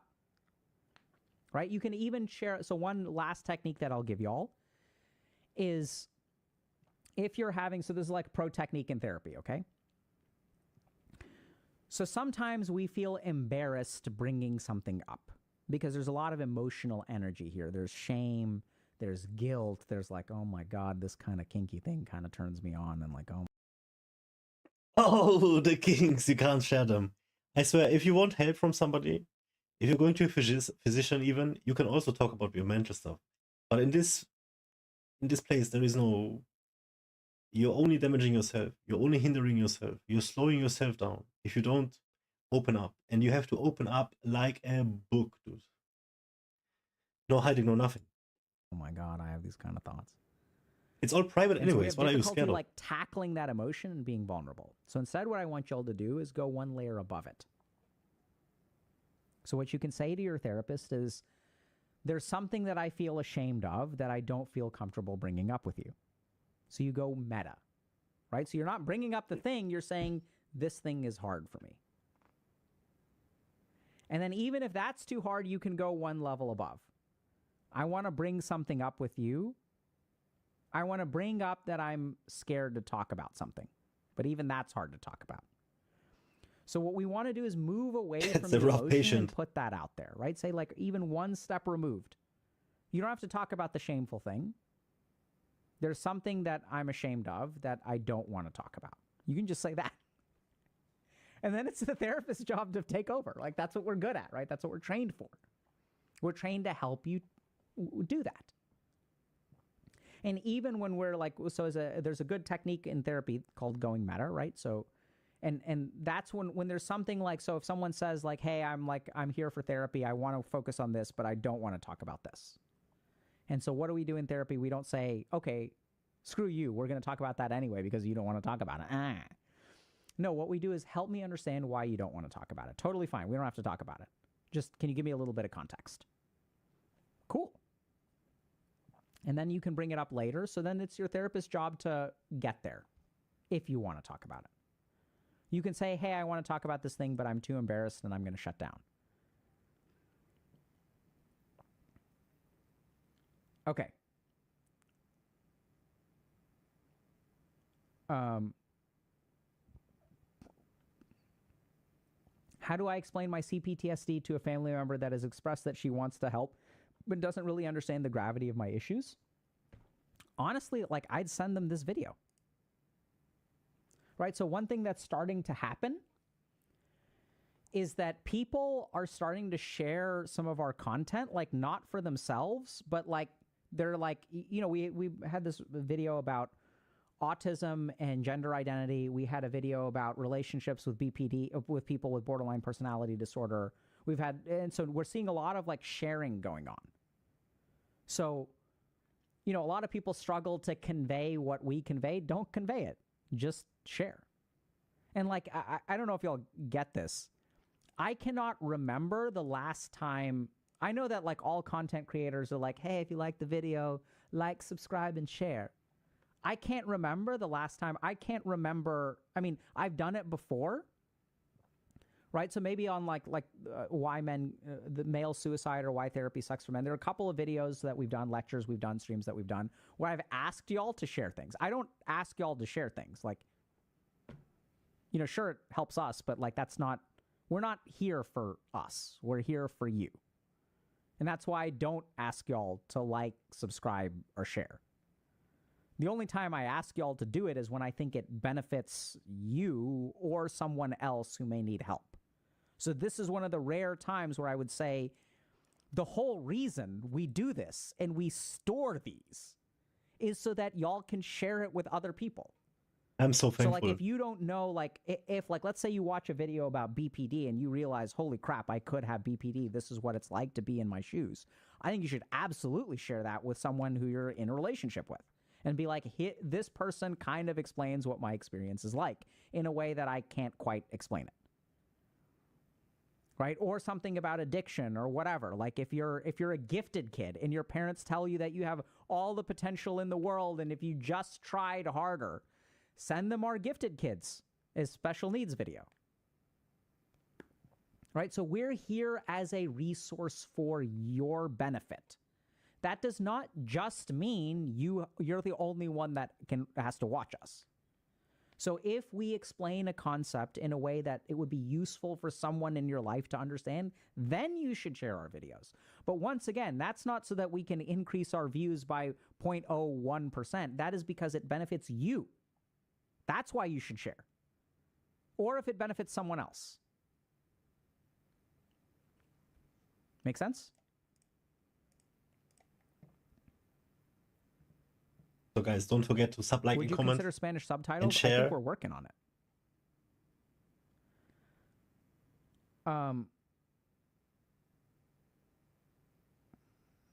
Oh, what a beautiful question. So we're at time for the day, but I'm going to leave y'all with one last question that I love. There's two questions. Man, these are so best meditation for trauma. We're past time, so I don't have time or energy to do meditation today, for which I apologize. But in the trauma guide, we've got, hold on a second. Let me tell y'all. We have a whole new... One thing that I never understood or got to work was meditation. Because in my head, there is always a shitstorm. And when everything is still around me, which is kind of the basis for having a meditation session going, I go crazy, right? When washing the dishes and I'm not listening to anything, I'm going crazy. I'm trying to sleep and not listening to anything. It's very hard. And it still is. And in most of my youth, I always had to have like a MP3 player back then it was. That's how old I am. Even a CD player I lived through.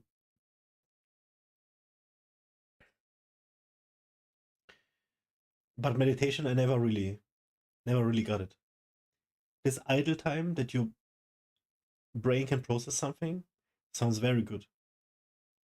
But in nowadays as well, everything is so fast, you don't even have time to have time. Because you actually have all the information you want at a finger click.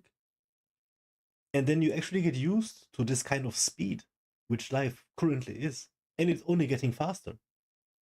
How are we to keep up? When you're walking and you're taking a little walk outside, you might listen to an audiobook or something at the same time. Because you're trying to use the time. Because why would you listen to an audiobook when then you're at home at the PC and you're doing something else? Yeah, you could listen to it at the same time as well. Most likely you will. Most likely you're gonna watch something, you're gonna listen to something else at the same time, talk to your friends at the same time, play a game at the same time. It is crazy. The world has become really fast. And honestly, as much as I like to fantasize about being able to meditate, I would not even consider it. Because there is just so much to do, always, that I wouldn't know if I could find the time. And to be even more honest, I don't even know that I want to find the time. But this is only because I wouldn't know how it feels to meditate and what kind of a positive outcome it would have.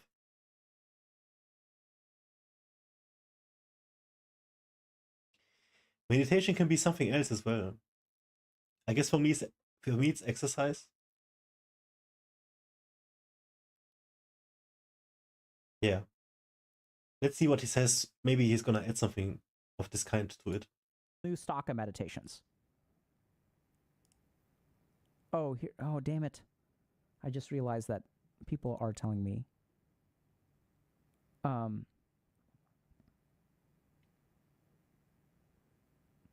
These are so good.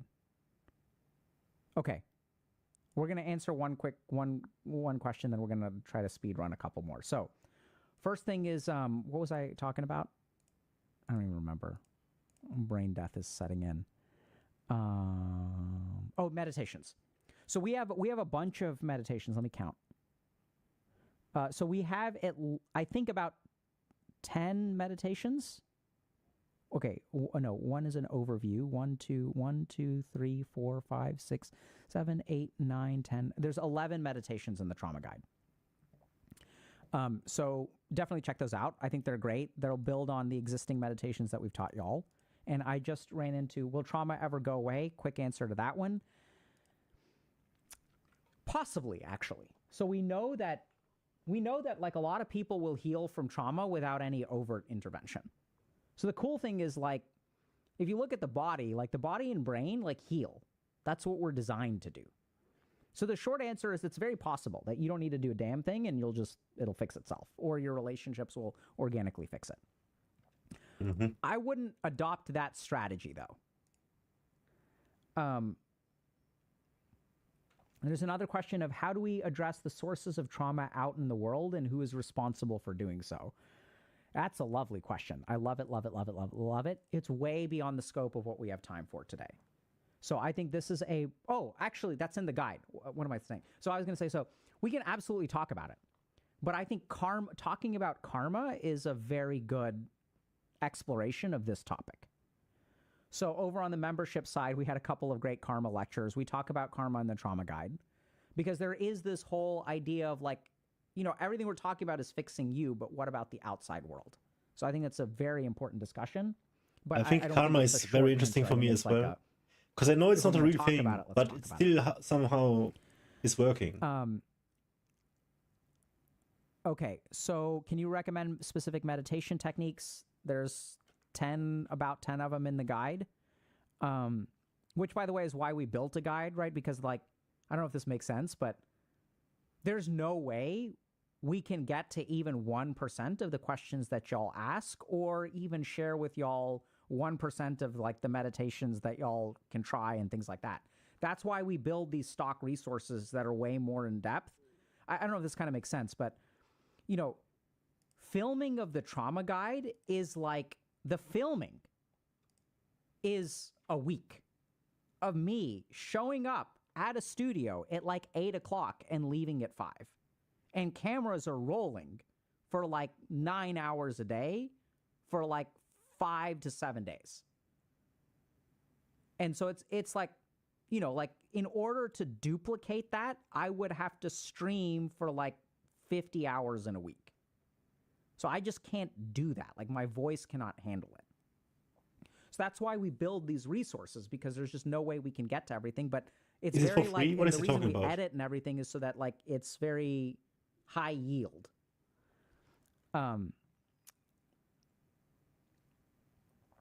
So how do you start to build your own sense of self? I think it's, first of all, cleaning out negative emotions and then starting to string together emotional experiences into a new narrative.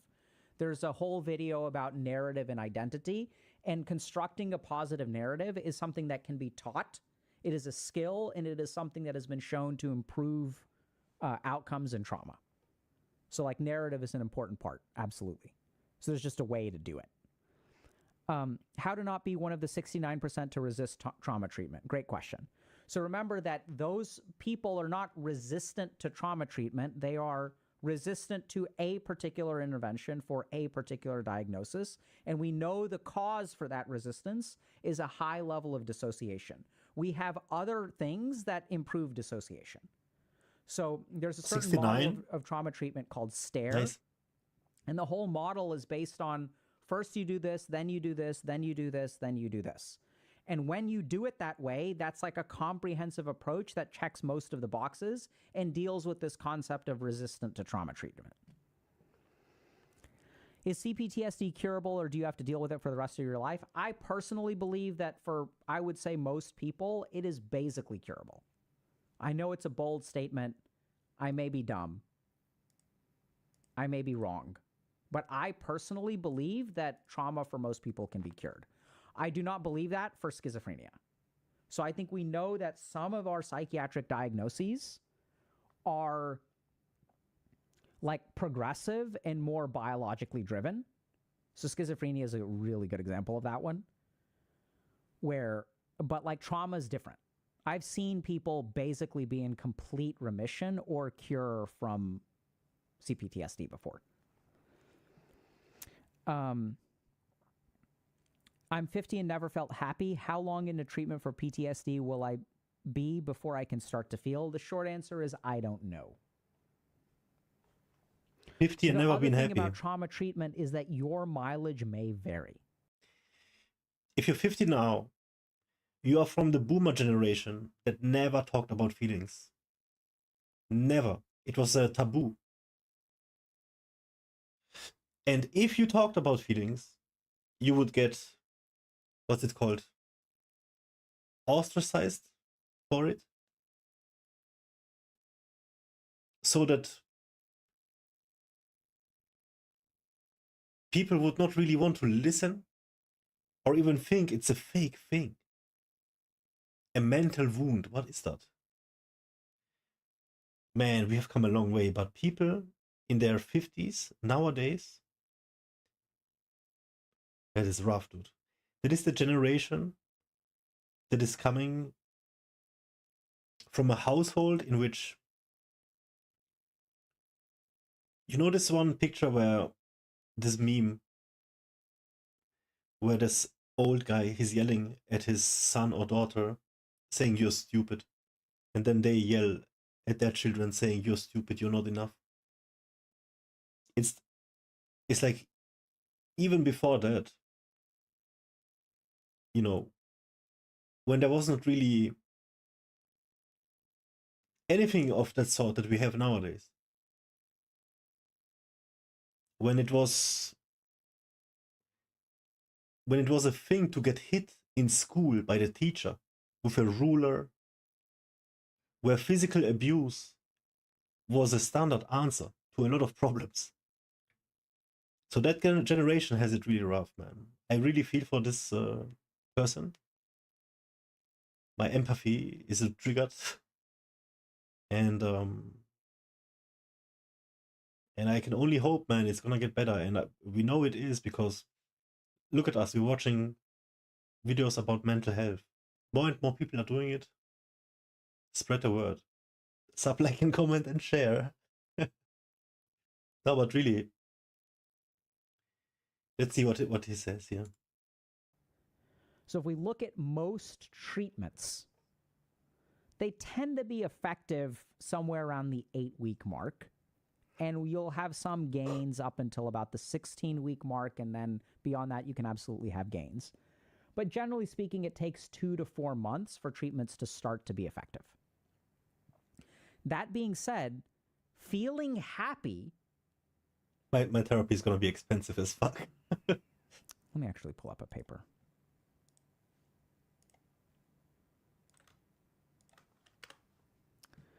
Feeling happy is not necessarily one of the things that we look at in trauma treatment, right? So we'll like measure some things, but we don't necessarily look at happiness. So like this is the kind of thing where, you know, the short answer is your mileage may vary. The slightly longer answer, which is super cool, is complex post-traumatic stress disorder is an independent diagnosis, differences in hedonic and eudaimonic well-being between CPTSD and PTSD. I imagine that the answer to your question is somewhere in this paper. So what this paper talks about is that there are two kinds of happiness. There's dopaminergic happiness and there is serotonergic happiness. Dopaminergic happiness is what we call hedonism,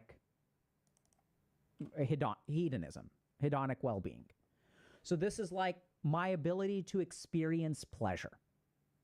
Eudaimonic happiness is a sense of contentment, peace, or internal happiness that is not tied to a particular thing. So if I like a baseline go on of a roller well-being. coaster, that will increase my hedonic happiness. Playing a video game will increase my hedonic happiness. Watching pornography will increase my hedonic happiness. And then because it being gives me safe pleasure. and stuff is the eudon. But especially with things like video games and pornography, it can decrease my eudaimonic happiness. So this is my sense of like peace and joy in life. Unfortunately, CPTSD is associated with impairments in both and less of both. So what we do know is that if you get treated for this stuff, both of those indices will improve. And what we also know is that in CPTSD, eudaimonic unhappiness is more profound than hedonic unhappiness. So if you have a history of trauma, your ability to engage in pleasure is modulated or impaired, but your ability to feel at peace and feel joy in life is even more impaired. So the pleasure circuitry is somewhat intact. True. The sense of peace circuitry is more screwed up. I speak for myself. So let's just kind of take a quick look at, I think I remember that correctly.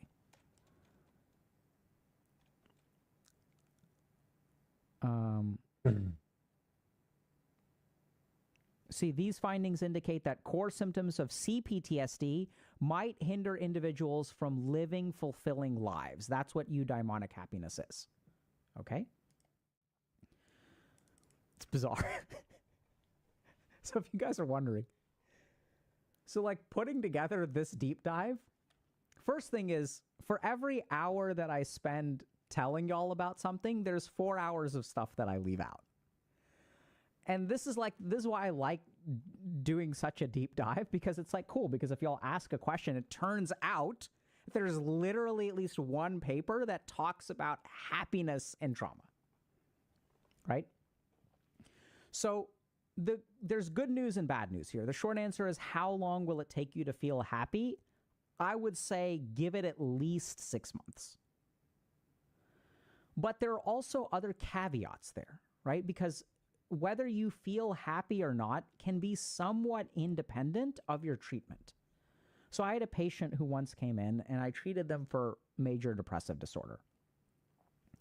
And after about 2 years, they said, I don't feel like I've gotten any better. And I was like, well, what do you mean by that? Because your life has improved. We've talked about all the things that have improved. And he's like, I still feel depressed every day. And after tunneling down into it, that's when we realized this isn't depression. This is unhappiness. And the presence of depression is different from the absence of unhappiness. These are two separate things. The treatment of depression moves us towards neutral.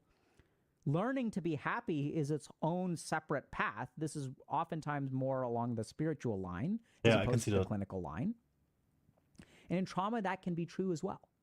I'm so far from the spiritual world. Happy, we absolutely know that things like the dorsomedial prefrontal cortex are impaired in CPTSD, which prevents people or makes it difficult for them to feel positive emotions. Instead, they feel numbness. When they go to a birthday party for them, when they go to their birthday party, everyone is happy and celebrating, and you're just like, I don't feel anything. That's me. Like, it's not bad, but I don't feel joy.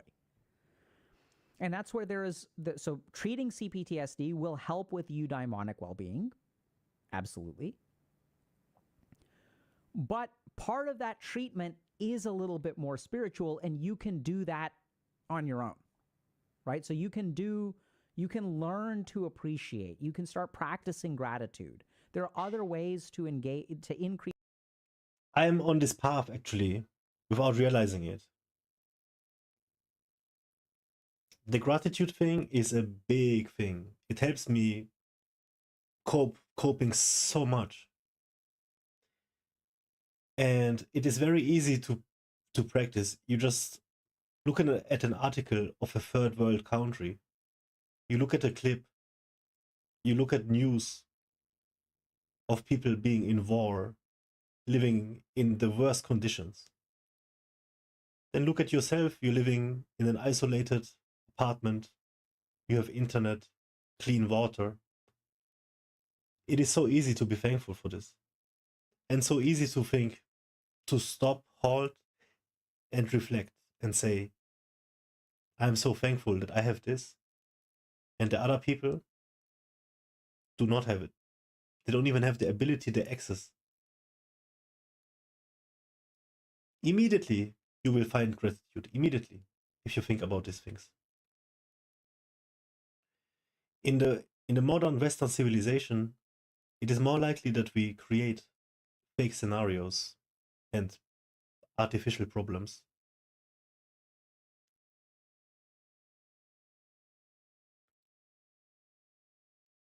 We're making our own undoing, creating our own misery. That is so interesting. Increase your happiness that don't have to do so much with CPTSD. Now, I suspect some of these techniques will be difficult for people with CPTSD because the parts of their brain that normally these techniques would activate may somehow be impaired. So I recently did a lecture on the neuroscience of enlightenment, and that may be showing up on one of our channels soon. Maybe, maybe not. I'm not sure. And neuroscience on enlightenment. But the short answer is your mileage may vary. It is a very good question. There's a lot at play between trauma and happiness and fulfillment. Treatment will help. But even if it doesn't help, don't give up. I guess that's what I mean to say. That the treatment of an illness is not the same as creating happiness in your life. And sometimes that is an independent process. And on new fear unlocked. I'm not depressed, I'm unhappy. that note, we're at time for the day. Way past time. So it's been an absolute pleasure to be here today with y'all. What a guy, man. What a guy. Let me think about... I just want to show y'all a couple of things before we close out. So for those of y'all that are joining us late, we do have a trauma guide that is going to be coming out soon that is available for pre-order. I know we discussed a lot of dense neuroscience today, so we're also improving things in that dimension. Okay. That was a great video.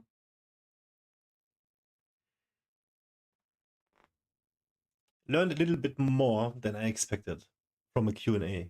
That is great.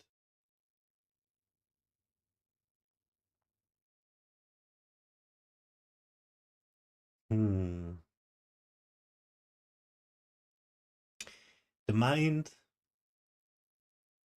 is fascinating.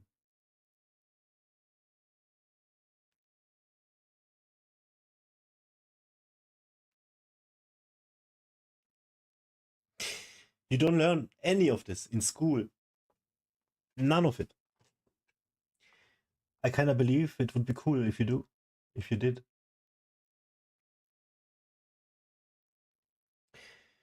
Having access to internet and being curious about these things made me catch on really fast. But I never did a deep dive. Still, like 10 years ago already, I started looking up these videos, trying to figure out what's wrong with me. Why am I like this? Why am I not like that? And it's only getting better. The resources we are getting is only getting better. So that is a great thing. But other than that, nobody talks about it. It's a taboo still. And it's so many people unaware and just living their life like an NPC. And that is crazy to me. And I wish I would have been more fascinated by this or been more exposed to this when I was younger. Cause man, do you know how when sometimes something is interesting for you and you know, if I only had the time, I would have studied this. This would have become part of my profession, maybe. So I'm very interested and curious about this. I was always a science geek. The most interesting thing for me was food science, nutrition. Because I do move around in the physical realm a lot, you know. Spiritual, however, I was always not interested in. Never talked it bad or anything. But it just wasn't for me. Still fascinating. Nice video, I like it. Great stuff.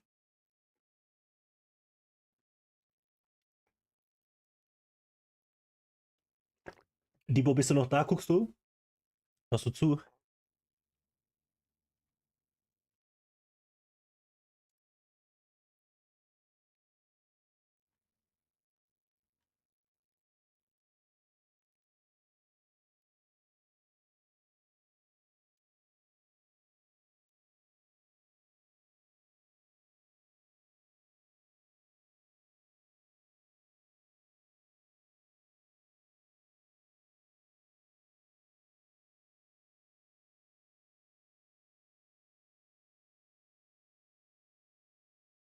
Nebenbei, jo.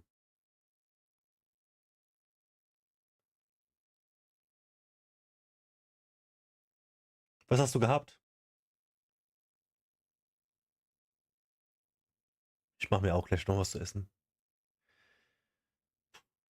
Bin voll erschöpft. Heute war schon anstrengend, aber nicht so krass wie gestern. Zum Glück habe ich irgendwie Internet jetzt die ganze Zeit. Ohne Abbruch. Hm.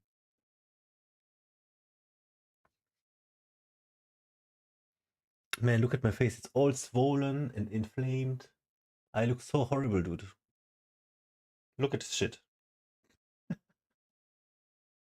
Nudelauflauf mit Schinken. Let's go.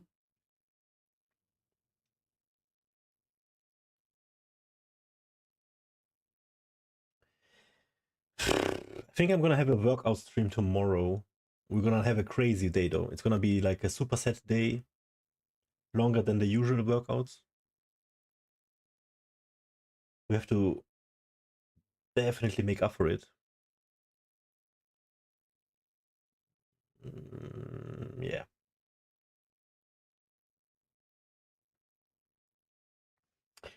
Right now I feel a little exhausted. I don't know if I want to go offline actually. Let's see, maybe we can find another good video. Oh, my neck is killing me today. Holy shit. I slept very bad. Ouch, ouch, ouch, ouch, ouch, ouch, ouch.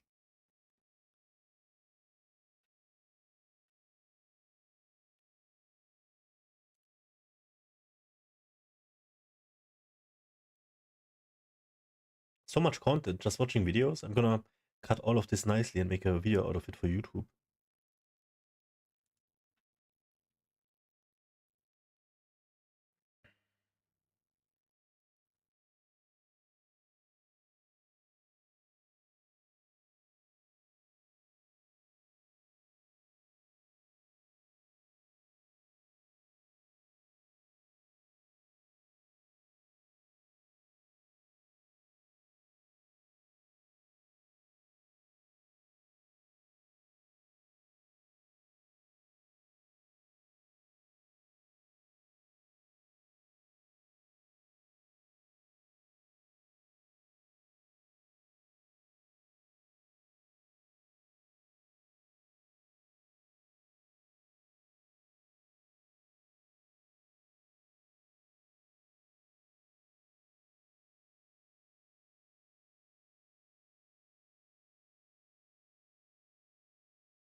How to emotionally detach from a woman who doesn't value you. Don't know why I clicked that.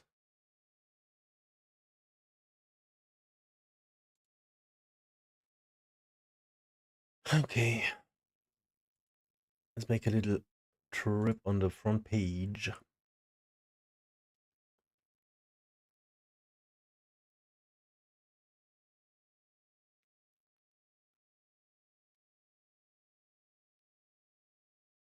So we have FOMC meeting right now. Jerome Paul is speaking. Zinsentscheid läuft gerade. I'm very interested actually what's gonna happen.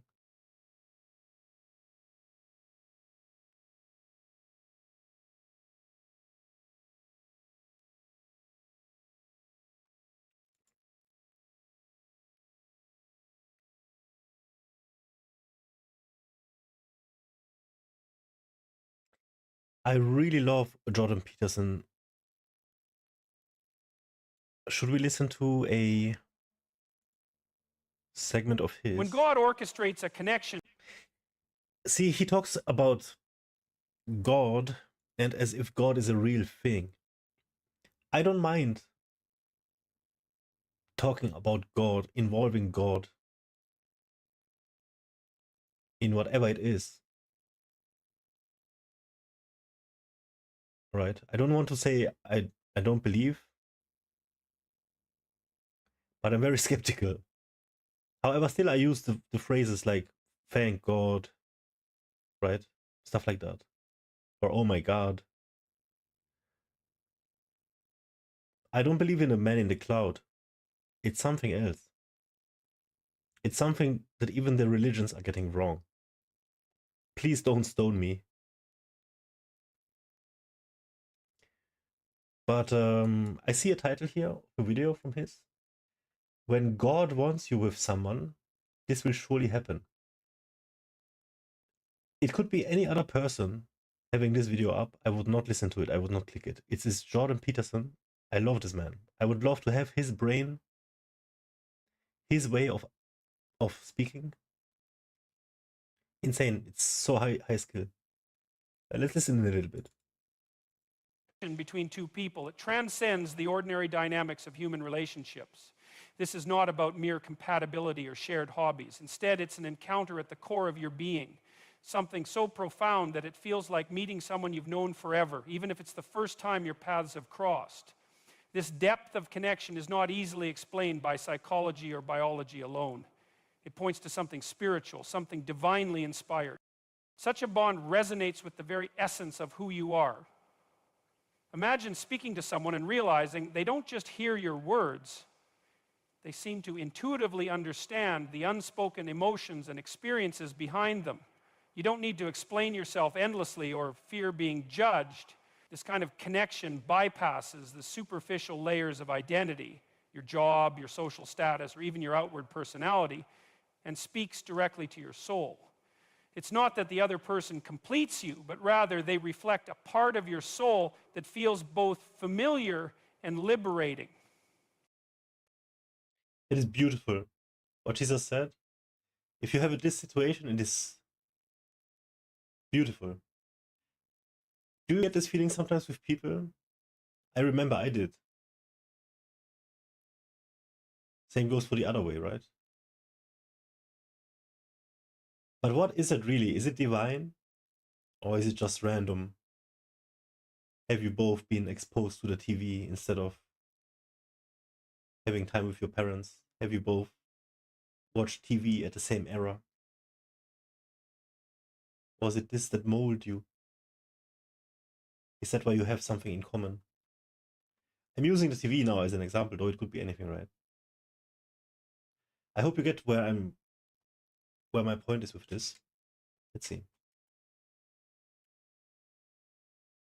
In these moments, you may feel a sense of divine orchestration. You might ask yourself, why do I feel this strongly? Why do I feel at peace with this person, even though I barely know them? It's almost as if your meeting was predestined, a fulfillment of something written long before either of you could comprehend it. And it's not just about romantic attraction. It's about a sense of purpose that becomes evident when you're together. You might find that your goals, values, and dreams align in ways that feel uncanny, as if you were both preparing separately for a shared mission without even realizing it. But here's Beautiful. where it gets even more profound. This connection isn't just about the ease and comfort of being together. It's also about the challenge and growth it inspires.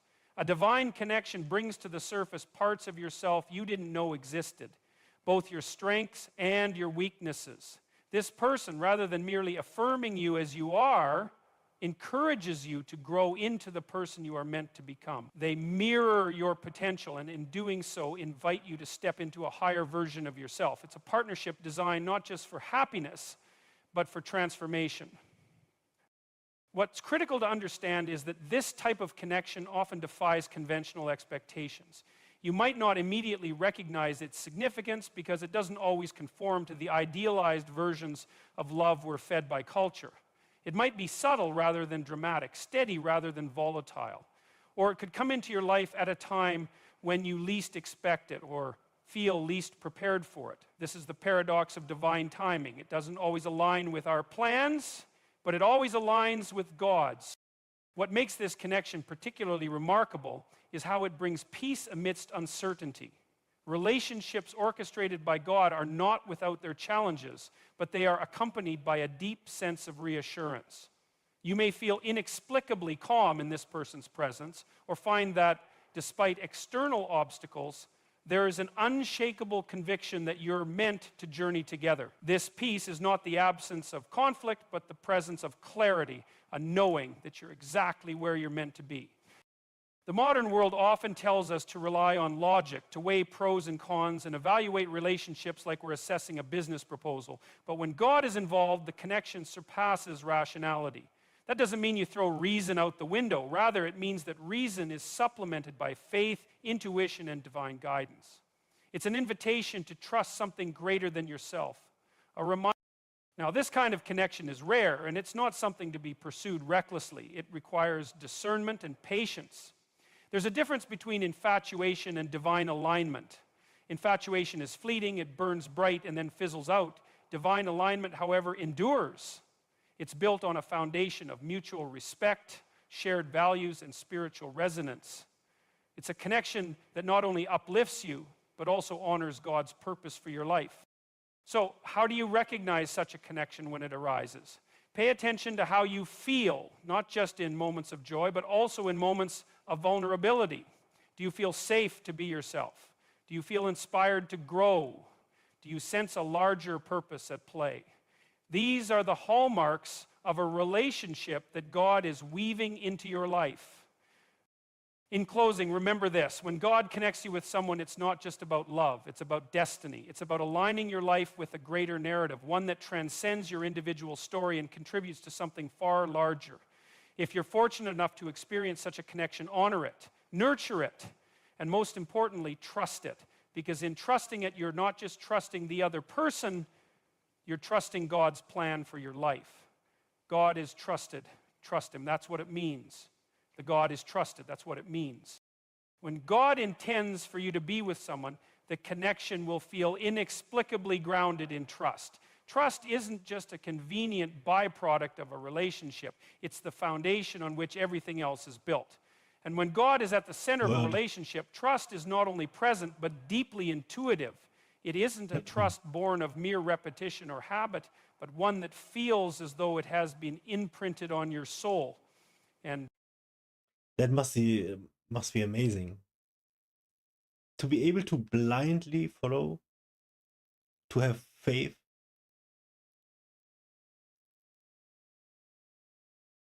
You must be at peace. It must be such a nice feeling. So good.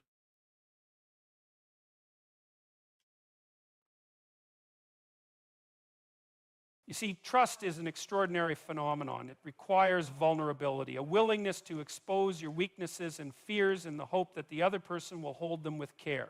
In a relationship orchestrated by God, this trust doesn't need constant proof or validation because it comes with an unspoken understanding of mutual respect and intention. It's as though the other person instinctively knows what it means to safeguard your heart. And it's not just about trust in the absence of betrayal, it's about trust in their character, their motives, and their ability to navigate life alongside you with integrity.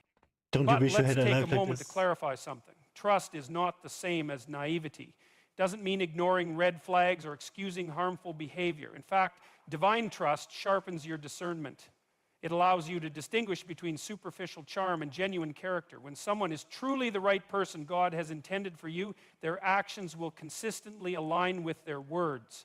They will demonstrate reliability, not just when it's convenient, but also when it's difficult. This kind of trust isn't fleeting. It endures through the challenges that inevitably arise in any meaningful relationship. One of the I want to be this person for somebody.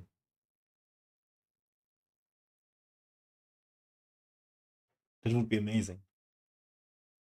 most profound indicators of trust is the ability to communicate openly and honestly. This doesn't mean that every conversation is easy, but it does mean that the relationship provides a space where honesty can flourish without fear of judgment or rejection. In relationships ordained by God, communication becomes a bridge that connects two souls, fostering mutual understanding and empathy. You feel safe enough to express your true self, knowing that your vulnerability will be met with compassion rather than criticism. And this kind of safety is not accidental. Trust also manifests in how you navigate uncertainty together. Life is unpredictable, and relationships face moments of doubt, hardship, and even conflict. But when you're with the right person, those moments become opportunities to deepen your connection rather than destroy it. The trust between you acts as a stabilizing force, allowing you to weather storms with grace. You don't feel the need to constantly guard yourself or question their intentions because you know that they are committed to walking this journey with you. And this sense of security isn't just comforting, it's transformative. It allows you to focus your energy on growth, both individually and as a couple, rather than on managing fear or suspicion. Another remarkable aspect of trust is its ability to inspire freedom. When you trust someone deeply, you're not consumed by the need to control them. You don't feel the constant urge to monitor their every move or second-guess their decisions. Instead, you allow them to be themselves, knowing that their authenticity is a gift to the relationship rather than a threat to its stability. This kind of freedom is liberating, and it's a hallmark of a partnership rooted in God's design. It is so reflects good. a mutual respect that goes beyond words, an understanding that each person's individuality is essential to the collective strength of the relationship. Now, this doesn't mean trust is never tested. Even in the most divine connections, there will be moments that challenge your faith in each other. But here's the key difference. In a relationship guided by God, these tests serve to refine trust, not to destroy it. They become moments of growth, teaching you both how to navigate complexity with wisdom and grace. And each time you emerge from these challenges, your trust in each other and in God's plan becomes stronger. And at its core, trust is a reflection of God's love. Just as He calls us to trust in Him even when we don't have all the answers, He invites us to build relationships that mirror this divine trust. When you find someone who inspires this kind of faith, it's not just a sign of compatibility, it's a sign of divine intention. It's as though God is saying, this is someone who will walk with you in faith, someone who will help you become the person I've called you to be. In the end, trust is not a passive state, it's an active choice. It's choosing to believe in the goodness of the other person, even when life becomes complicated. It's choosing to communicate with honesty rather than retreat into silence. And it's choosing to see challenges as opportunities for growth rather than as reasons to give up. You mentioned God like 20 times in 1 minute now, and still you can just replace the word God with like a safe attachment. And for me, it is nothing less than a good relationship. Sure, you can add the word divine, intention, God's plan. For me, it doesn't matter. It's just a good fucking relationship. And that is amazing. The way he describes it, amazing. That is so good. So, as you reflect on the relationships in your life, ask yourself this. Does this person inspire trust not only in their character, but also in God's plan for your life? Do they make you feel safe enough to be vulnerable, yet strong enough to face life's uncertainties with courage? These are not just questions of compatibility, because when trust is present, it becomes the soil in which love can truly flourish. It allows a relationship to grow not just in depth, but also in purpose, aligning with the greater narrative God has written for your life. Trust, when rooted in God, is the quiet assurance that you are exactly where you are meant to be. A powerful indicator that someone is the person God wants you to be with is their ability to bring out the best in you. This isn't a superficial change, but a profound transformation that touches every aspect of your being, emotional, intellectual, spiritual, and even physical. When you're with the right person, it's as though a light has been turned on within you, illuminating not just your strengths, but also your potential. Yeah. Consider the dynamics of influence. Humans are incredibly susceptible to the people they surround themselves with. We adopt habits, thought patterns, and even perspectives from those closest to us. They say you are the sum of the closest 5 people in your life. Think about that. For me, it holds true, actually. Right? I don't even have 5 people.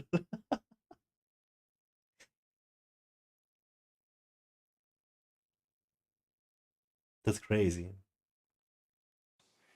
When you're with someone who truly aligns with God's purpose for your life, their influence becomes a catalyst for your growth rather than a hindrance. Their presence doesn't diminish you, it amplifies the best parts of who you are while encouraging you to confront the areas that need improvement. The concept of being equally yoked often comes up in discussions about relationships, and for good reason. A yoke binds 2 oxen together to work in unison, ensuring that they move forward with equal effort and direction. When you are yoked with someone who shares your values, your faith, and your vision for the future, the relationship becomes a source of strength and purpose.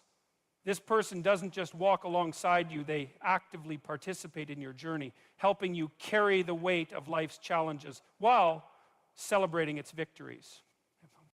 But here's the profound part. The right person doesn't just affirm your existing strengths. They also reveal the hidden potential you didn't know you had. They see possibilities in you that you might not have recognized on your own. This isn't about flattery or empty compliments.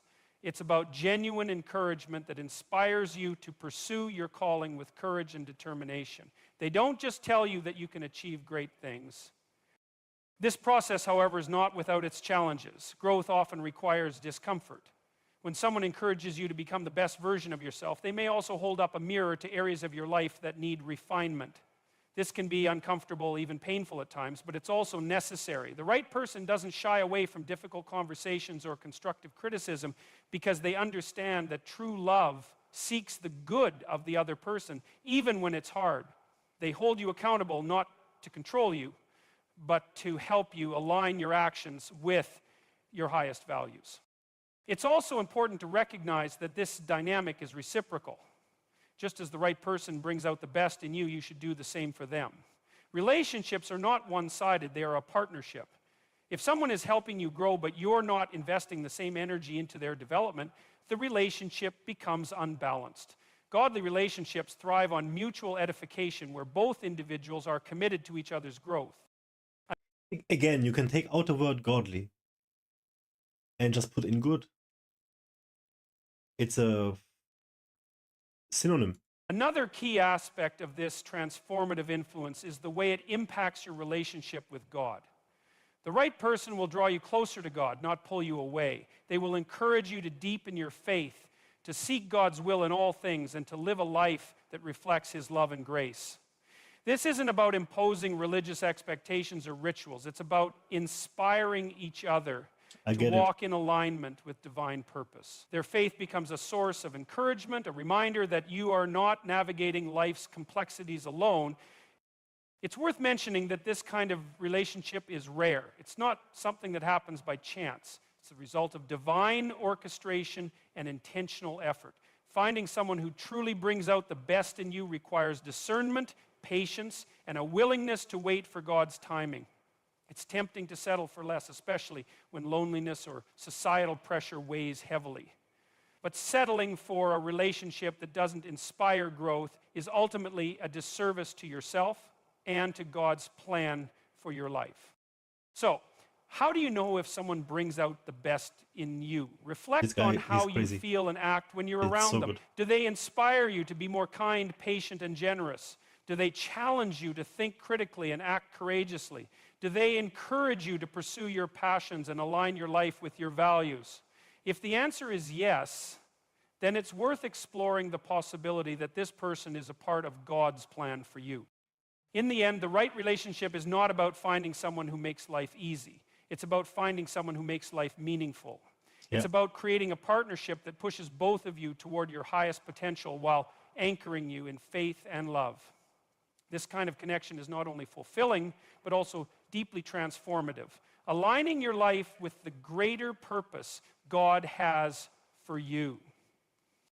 As you consider the relationships in your life, ask yourself, is this person helping me become the person God has called me to be? Are they challenging me to grow in ways that matter? Because when you find someone who does, you're not just finding a partner, you're finding a piece of the divine plan for your life. And that, more than anything, is worth pursuing. One of the most profound signs that God wants you with someone is the inexplicable sense of peace you feel when you are with them. It's not the fleeting excitement or surface-level happiness that often accompanies infatuation.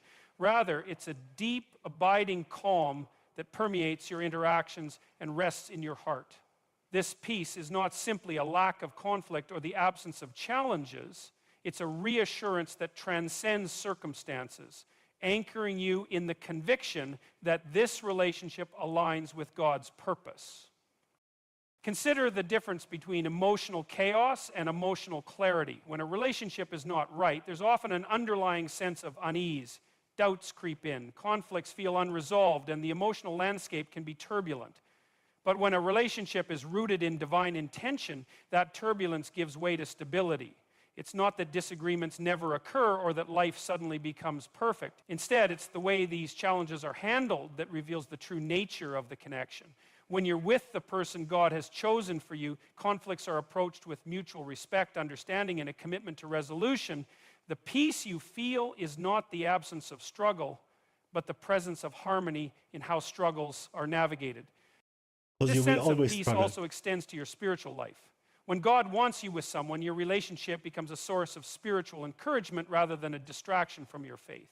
You find yourself drawn closer to God, inspired by the way your partner lives out their own faith journey. Their words and actions resonate with your values, reinforcing your commitment to live in alignment with God's will. They challenge you to grow spiritually, not through coercion or guilt, but through their example and support. This peace can also be recognized in the alignment of purpose. When two people are meant to be together, their individual callings often complement each other in ways that create a shared mission. This doesn't mean that your goals and dreams will be identical, but rather that they will intersect in meaningful ways. Perhaps your strengths balance their weaknesses, or your passions inspire their own pursuits. This alignment creates a sense of unity, making it clear that the relationship is not just about personal fulfillment, but also about contributing to something greater than yourselves. Another aspect of this peace is the absence of fear. In a God-ordained relationship, you don't live in constant fear of losing the other person or of being inadequate in their eyes.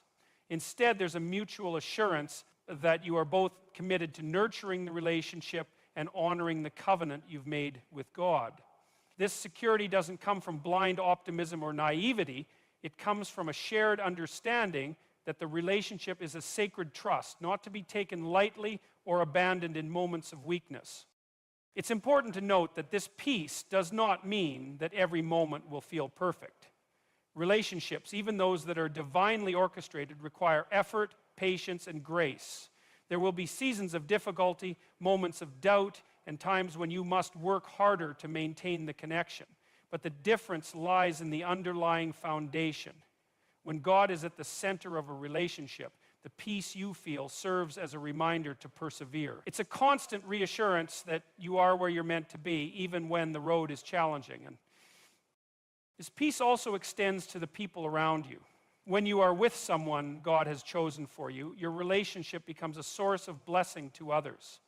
Friends and family often notice the positive impact the relationship has on your character and well-being.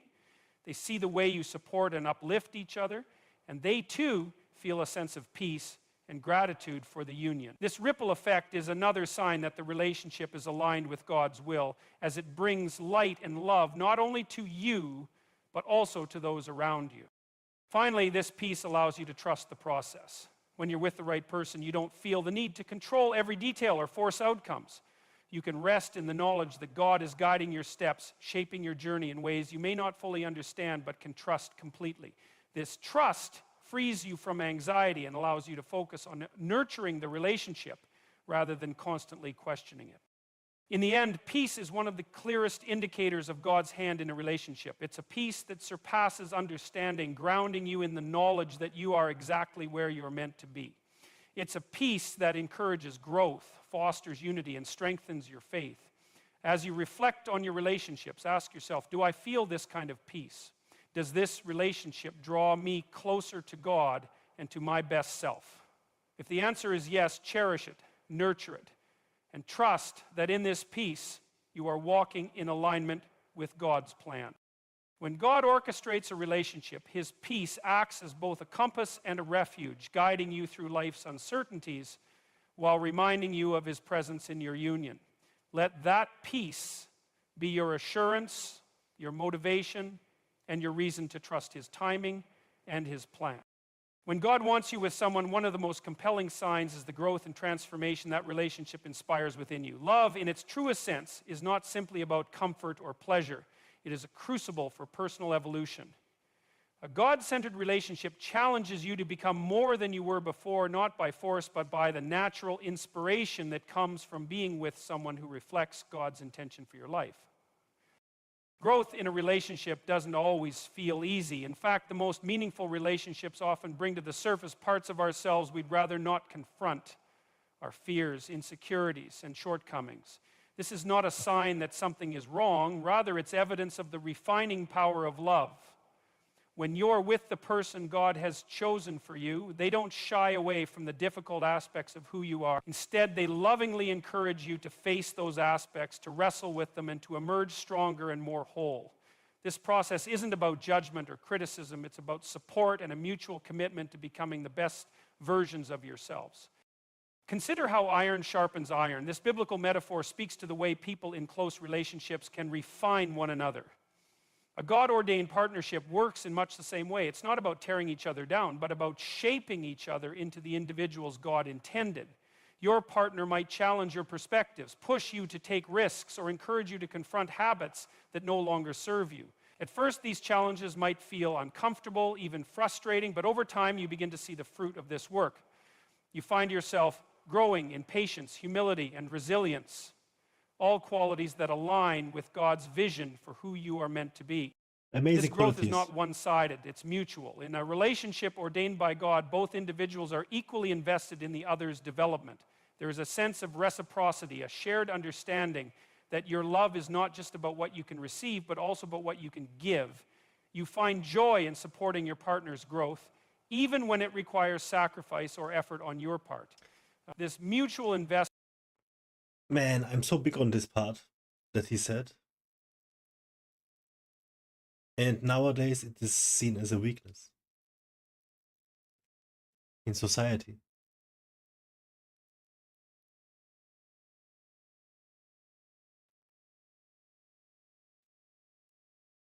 Creates a dynamic of trust and respect, laying a foundation for a relationship that can withstand life's challenges. Spiritual growth is another critical dimension of this transformation. When God is at the center of a relationship, that relationship becomes a vehicle for deepening your connection to Him. Your partner encourages you to explore your faith, to lean into prayer, and to trust in God's plan, even when it feels uncertain. They don't distract you from your spiritual path, they walk it with you. This spiritual growth often spills over into other areas of your life. As you grow closer to God and to each other, you may find that your relationships with family, friends, and even colleagues improve. The love and patience you cultivate in your partnership begin to shape the way you interact with others. You become more compassionate, more understanding, and more willing to extend grace. In this way, your relationship becomes a ripple effect, spreading God's love beyond the two of you. Another powerful aspect of growth in a God-ordained relationship is the sense of purpose it brings. When you are with the right person, your individual callings often align in ways that enable you to accomplish more together than you ever could alone. This doesn't mean your dreams or goals are identical. Rather, it means that they complement each other, creating opportunities for collaboration and mutual support. Perhaps one of you has a gift for nurturing others, while the other has a passion for leadership. Together, these strengths create a powerful synergy, allowing you to serve God's kingdom in unique and impactful ways. It's also important to recognize that growth in a relationship requires intentional effort. Even when a partnership is divinely inspired, it doesn't thrive on autopilot. It requires open communication, vulnerability, and a willingness to confront challenges head on. But when both partners are committed to this process, the results are transformative. You don't just grow individually, you grow together, creating a bond that is both deep and enduring. As you reflect on the role of growth in your relationship, consider this. Are you becoming more of who God intended you to be? Are you helping your partner do the same? If the answer is yes, take heart. This growth is one of the clearest signs that God is working through your relationship, shaping it into something that honors Him and blesses others. In the end, growth is the hallmark of a love that is aligned with God's will. It's not about perfection or ease, but about the willingness to embrace the transformative power of love. When you allow yourself to grow within a relationship, you honor not only your partner, but also the God who brought you together. Let that be your motivation, your anchor, and your reminder that love, in its highest form, is both a gift and a responsibility. May you cherish it, nurture it, and trust that in your growth, God's purpose is being fulfilled. When God wants you with someone, one of the clearest and most profound signs is an unshakable sense of peace.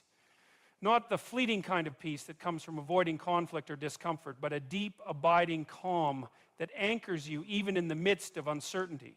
This peace doesn't mean there won't be challenges in the relationship. There will be, because growth and love require effort. But it does mean that at your core, you feel aligned, steady, and reassured that this is the path you are meant to walk. Yep. Peace in a God-ordained relationship is not the absence of struggle, it's the presence of trust. Or is it just chemicals in your brain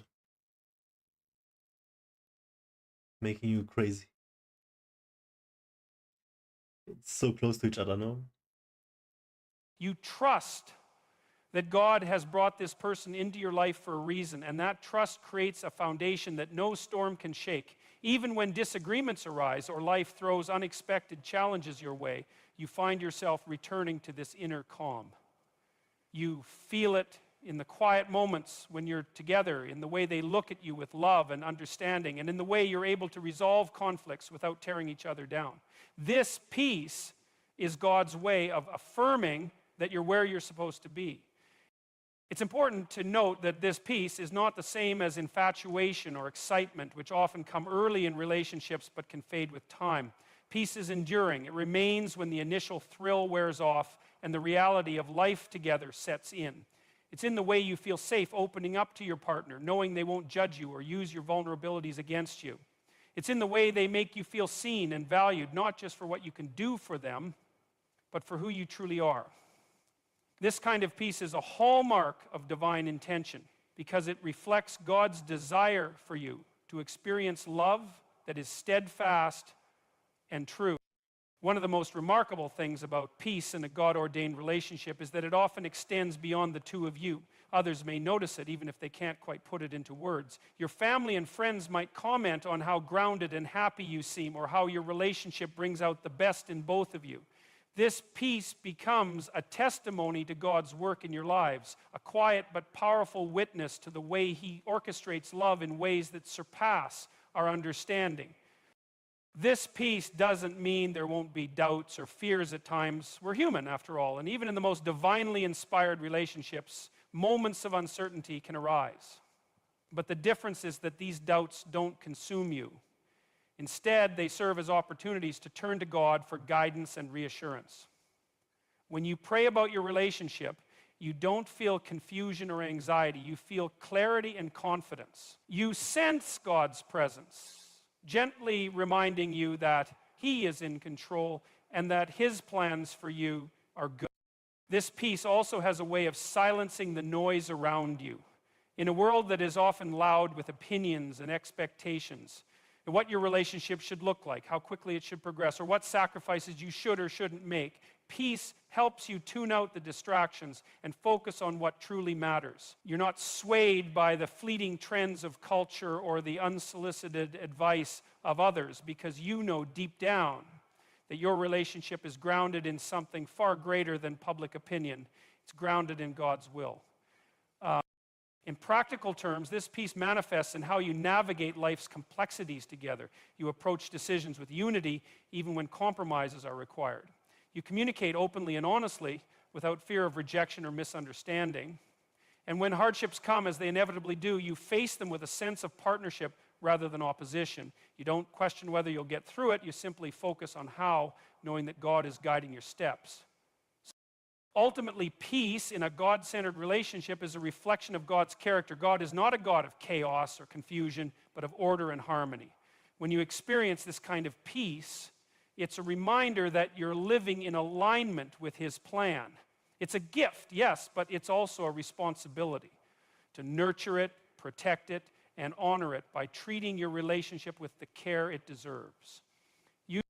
So, as you consider whether someone might be the person God wants for you, ask yourself, do I feel peace when I'm with them? Do I feel peace when I think about our future together? And most importantly, does this peace draw me closer to God? If the answer is yes, then lean into that. Trust that God's hand is at work and let that peace guide your steps. In the end, peace is more than just a feeling. It's a sign of divine presence. It's God's way of saying, this is where you're meant to be. Embrace it, trust it, and let it inspire you to build a relationship that honors Him. Because when peace leads the way, love flourishes in ways that are both profound and eternal. Let that be your reminder that in love as in life, God's peace is both the path and the destination.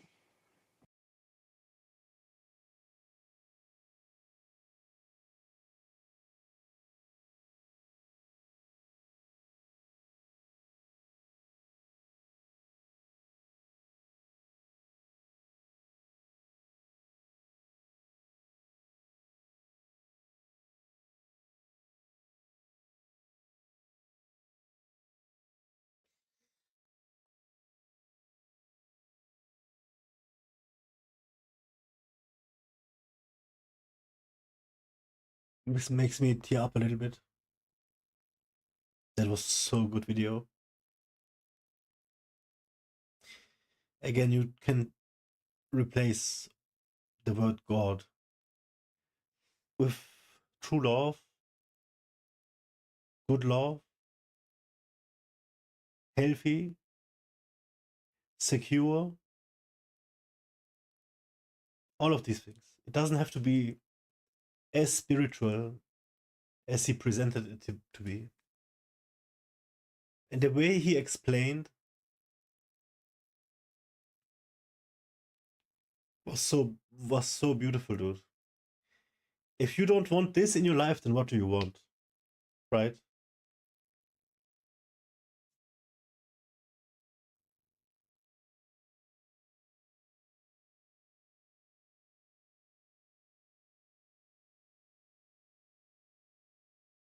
Wow, dude. I'm definitely gonna put this one up on YouTube. Insane.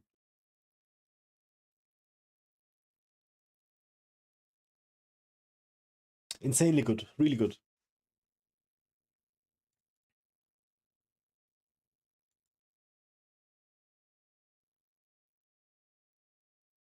Nothing.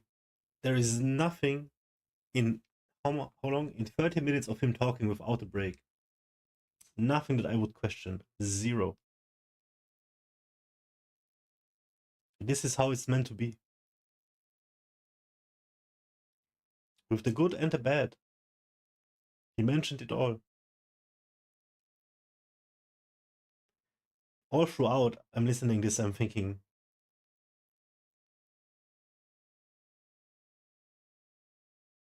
we have less of this in this world. Maybe it's the surroundings I'm in.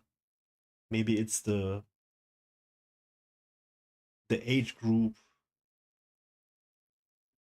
the content I consume, the news I watch. Maybe I have a false sense.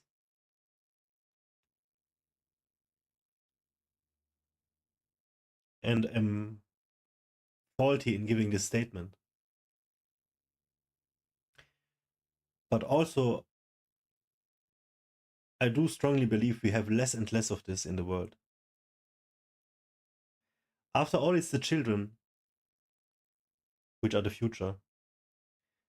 And where are the children now? On TikTok.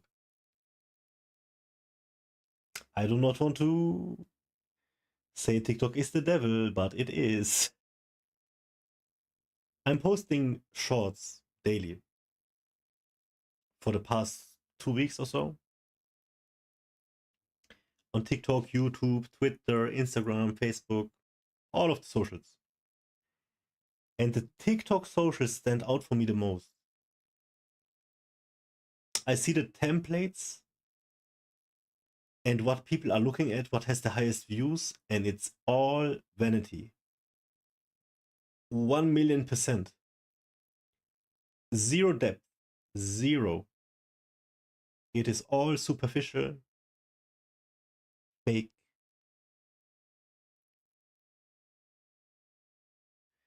And the real contrast to all the other socials, actually.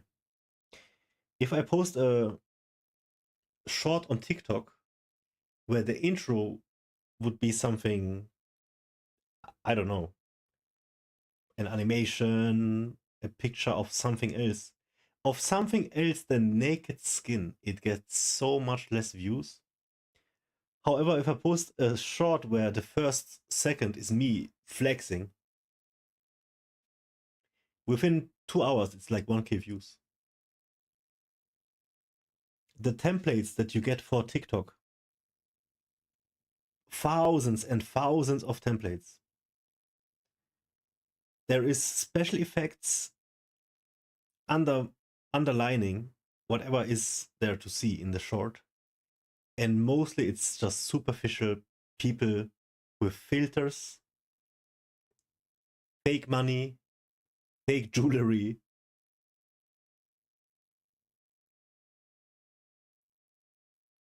It's a fake world.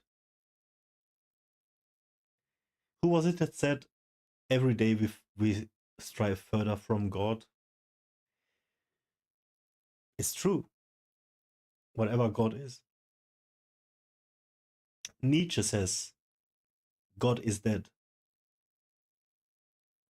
You know what else he says? We killed him. We're gonna have a day of just watching Nietzsche, I swear. This guy. The German philosophers are S+ tier, I swear. So many good ones.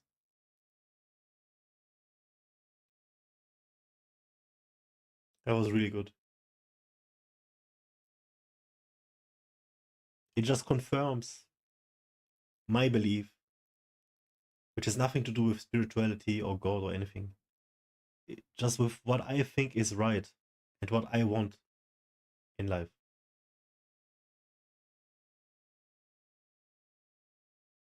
So good.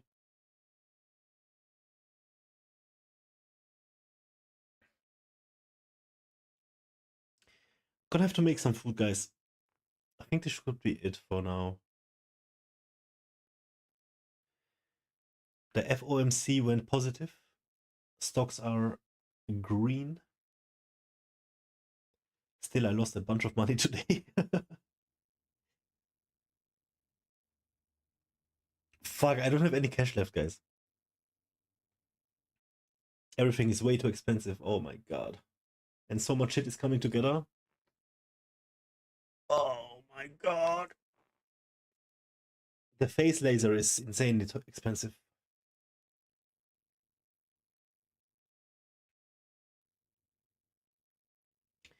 Let's see how it turns out. I'm very curious. So I actually have the phase laser next week already. And I'm gonna make a video on the day before. And then I'm gonna make like I'm gonna record every day for 7 days during the healing, and I'm gonna cut it all into one big video afterwards. I think that is gonna be very interesting. Also, I might today attend to a group therapy session on BetterHelp, which that is amazing. It is a lot of money, but you get access to like permanent 24/7 group therapy in like all different languages. And I might attend to one of those. And then might make a video about that as well.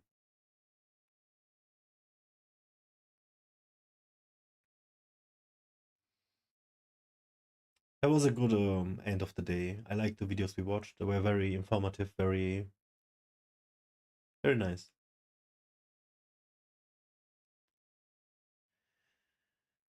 Yeah, I think we ended now.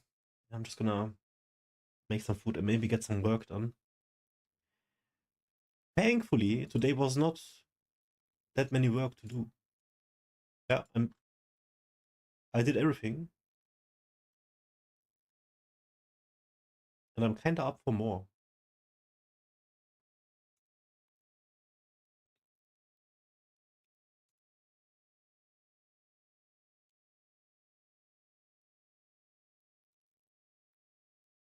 Hm. Was geht bei dir, Chibo? Was machst du?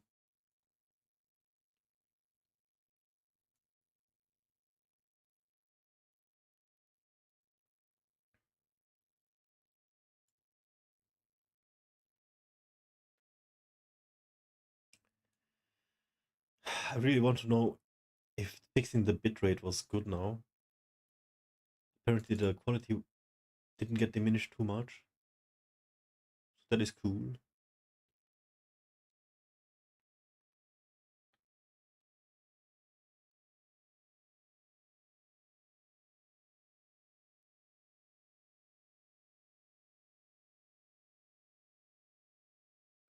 Alles klar, dann gute Nacht. Alrighty guys, it's time to pack my things. Zeit für Tabi Winke Winke. We come back tomorrow and I'm probably gonna make a big workout stream tomorrow. And then we might not have to do one on Friday. So we're just gonna like combine push and pull. Maybe superset it. I was gonna do that anyways to see how it fares. Actually working out. Today was very bad. I had a bunch of stuff to do and no internet and horrible internet situation right now. But also just physically, I was in a bad shape as well. The stars did not align at all. So yeah, we're gonna come back for sure, and there's gonna be more of this to see and watch and grow. I like it. Thank you so much for watching, guys. Thank you for hanging out, saying hello. Very much appreciate you, and hang in there, guys. GG, thank you, bye!